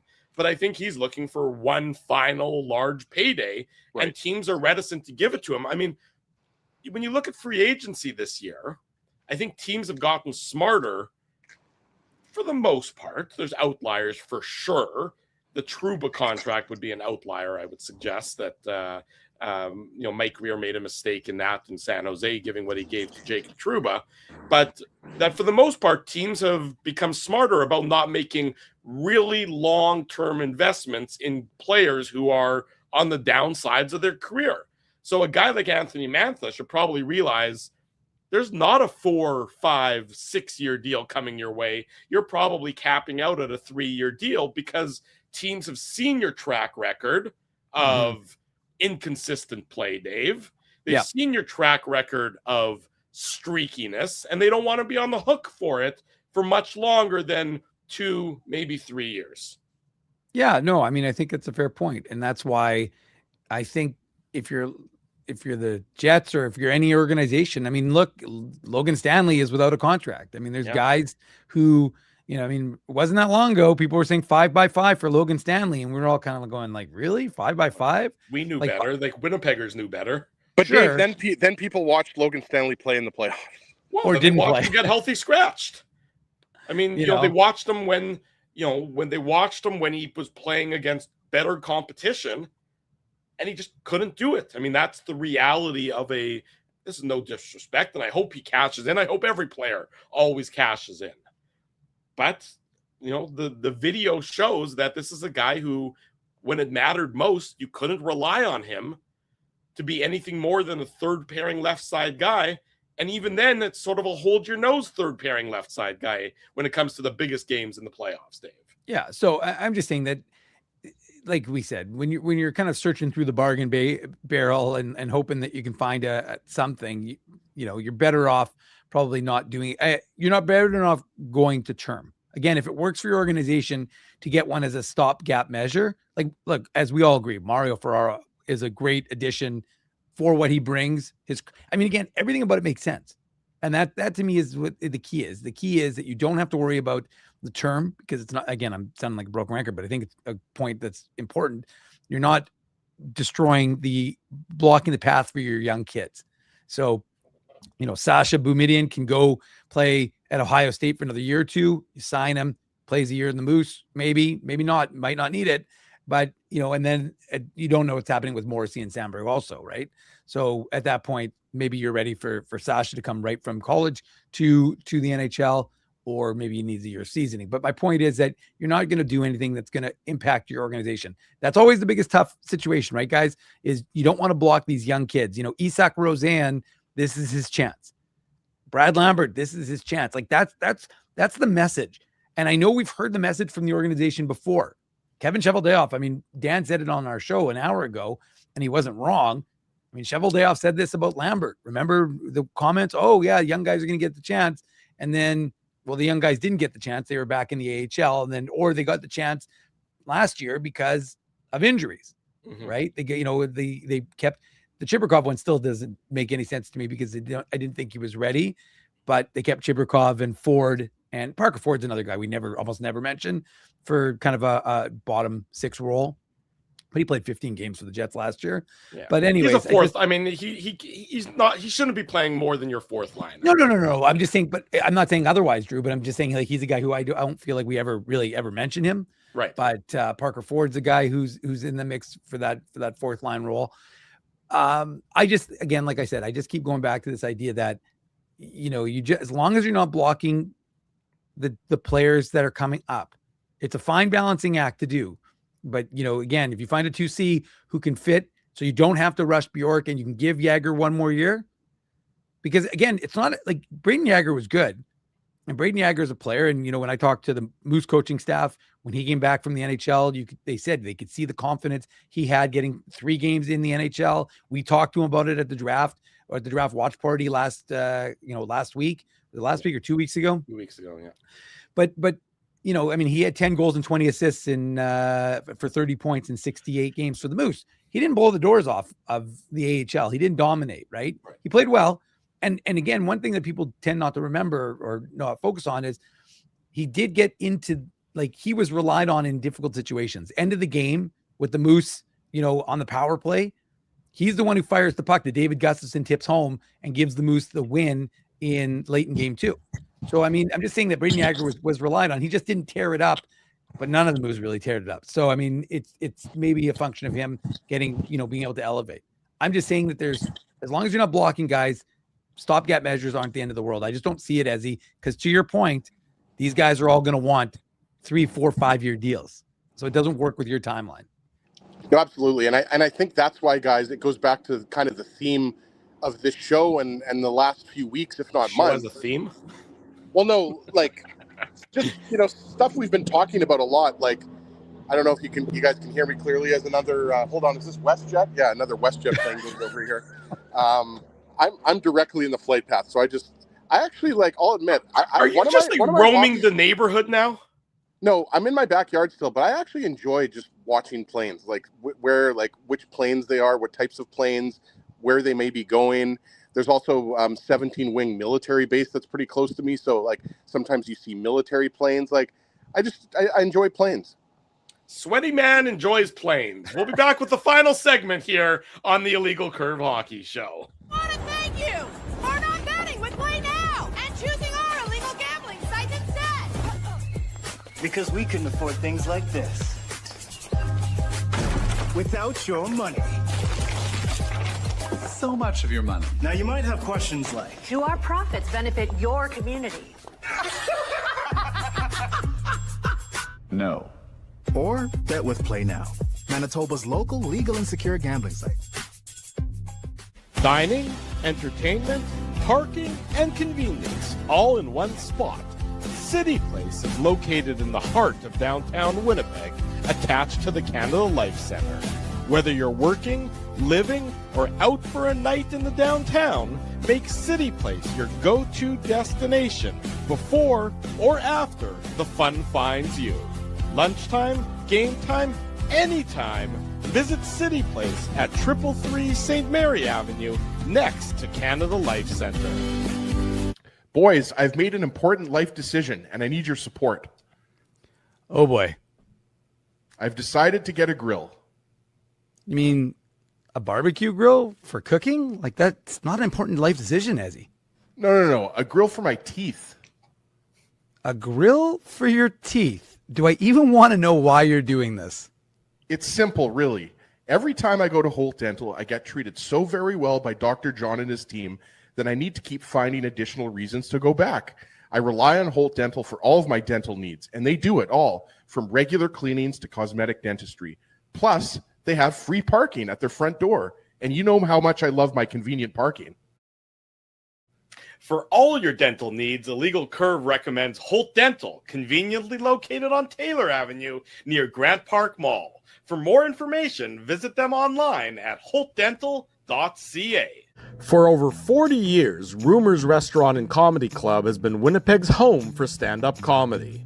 Renowned in the comedy world as a must-play venue, Rumors has recently been named Canada's top comedy club and a top 5 comedy club in North America. From birthday parties to date nights to fundraisers, wedding socials, and everything in between, Rumors is your destination for the best live entertainment Winnipeg has to offer. For information on upcoming shows, Rumors' incredible promotions, and to purchase show tickets, visit rumorscomedyclub.com. At Boston Pizza, a fast lunch doesn't have to mean fast food. Now you can get a $15 lunch served in just 20 minutes, including your choice of a main, side, and drink. That's right, lunch for $15 at your local Boston Pizza.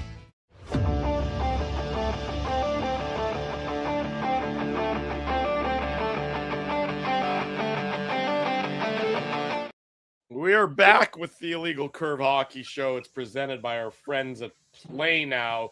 Drew Mandel, Dave Minuk, Ezra Ginsburg with you. You can see the countdown timer is still ticking down. We're close to 9 minutes away before we venture on our summer hiatus. Of course, that summer hiatus may very well be canceled if a Hellebuck trade or any other worthwhile news comes about. So when we'll keep you abreast. And of course, the website, illegalcurve.com, will be updated on the regular as well, as we don't actually let Dave M take any days off unless he's currently swimming in the Fairford River, which is going to be something that'll be happening a little bit later on. Dave, is that a countdown to our summer break, or is that a countdown till Drew gets his sanity back? Both apply. It's exactly. It doesn't have to be one or the other, Ezzy. It can be both. I'm surprised actually you haven't sauntered over for a Slurpee. It is 7-Eleven day after all. Oh, is it? Oh yeah, it's 7-Eleven today.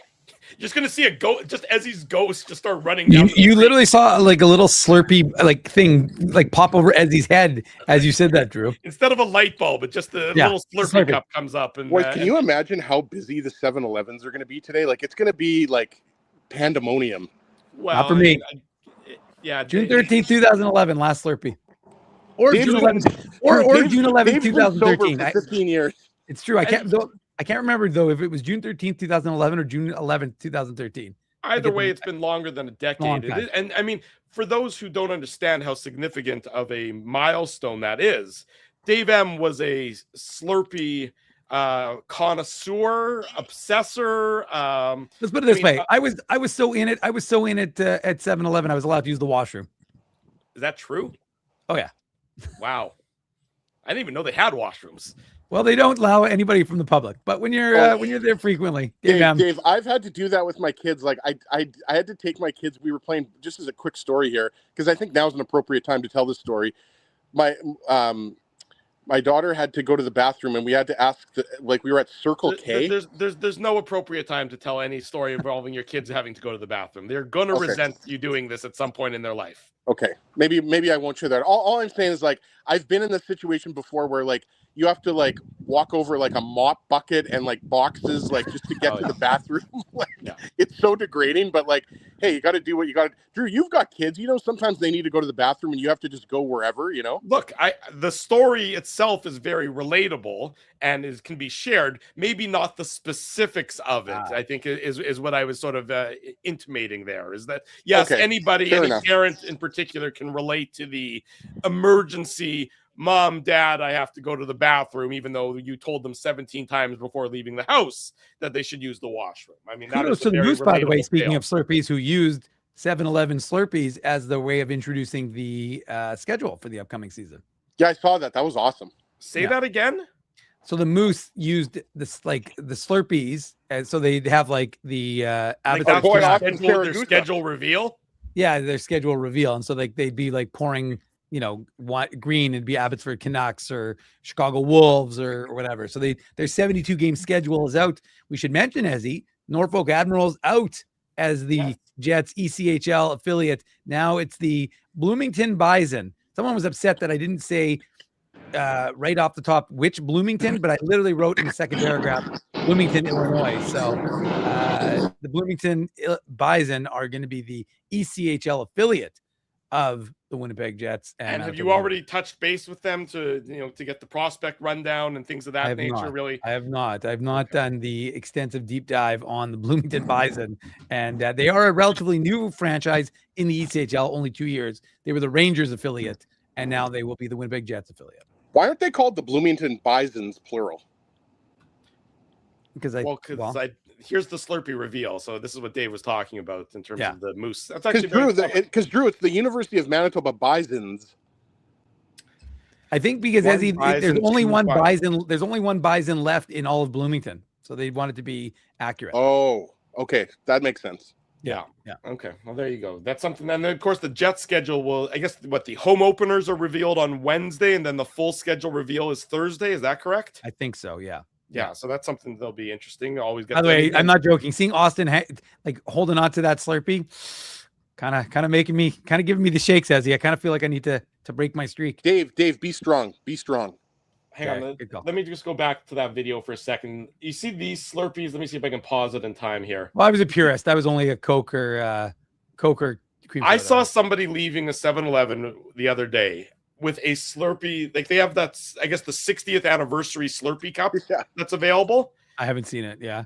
It is like massive. So let me just get rid of Austin out of here so I can sort of Hold on, Drew. You're not supposed to fill that up with nacho cheese sauce? No, you're not, but I don't blame you if you did. I think he would just fill up his t-shirt, actually. It was so big. Like I was sitting there with the kids in the car, and like both kids looked at me and said, "That's too much Slurpee, Dad." I'm like, "Yes, I agree with you. That is too much Slurpee."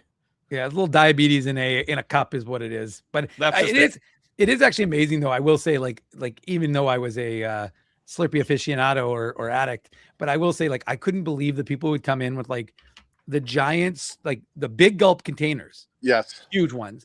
And they would fill that up. And I would ask the people that would work there, and they'd be like, "Oh no, they come twice a day sometimes." And I'd be like, "That's insane for the I don't even know if they let you refill. Like I said, I haven't had one in a while, but missing Slurpees. Sir, Give me a shake please right don't now, please don't take the steam tray. Yeah, don't take the entire. You can't wheel it out, sir. That's not appropriate. That's not appropriate at all. But I'll tell you what, this has been a lot of fun. It's been a bit of a goofy show, as you would have expected, given it's the season finale. But we do appreciate everybody sticking with us as you endeavor to enjoy our goofiness, whether it be Ezzy, communing with the chipmunks, or Dave taking his photographs down walk down memory lane, whatever it might be. We do very much appreciate all of you having spent part of your Saturday morning with us all season long, of course, because you've been with us really since it's the first Saturday show of the year is always the Banjo Bowl Saturday. That'll be the same return date for us. We return on the Banjo Bowl Saturday when the Bombers and the Riders will do battle. We'll return that Saturday, unless, of course, there's a Hellbuck trade or something else. Drew, big Bomber win yesterday. You didn't mention. It was a great game. That was a ton of fun there at the stadium. Okay, hold on. It was rocking last night. I almost forgot. Somebody needs to pull this up. Please, Drew or Dave, pull this up. Can we talk about Gary Lawless's shirt? I saw that shirt. Guys, pull it up right now. I want that picture of Hustler Lawless on the screen right now, because let me tell you, I wasn't sure where Gary was going after the game. If he was going to Miami, if he was going to a rave, I'm not sure. But man, that shirt that he was wearing.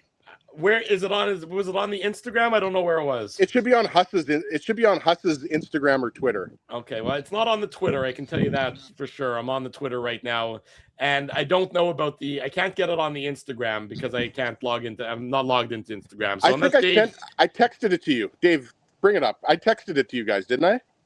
You may have. I don't really remember. Hold on, let me text it. Okay. In any event, it was. You did. Except he's trying to text while also logged into the show on his phone, and now he's gone black. Here. Ezzy, I got it. Come back. The lawman. I mean, he looks like he's doing an Elvis impersonator costume there.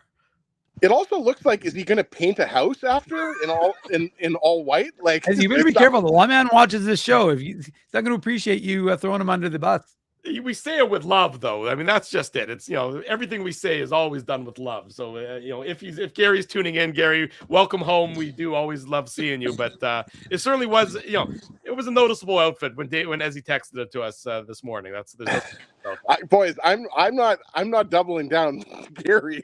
Gary, come on, man. You could have picked a better shirt for the Bombers game last night. It was a great game. It was a lot of fun at the first of all, I mean, it was incredibly hot. So, I mean, again, as a proud Winnipegger, and let's sort of all comes back down to this, and we'll wrap it up on this.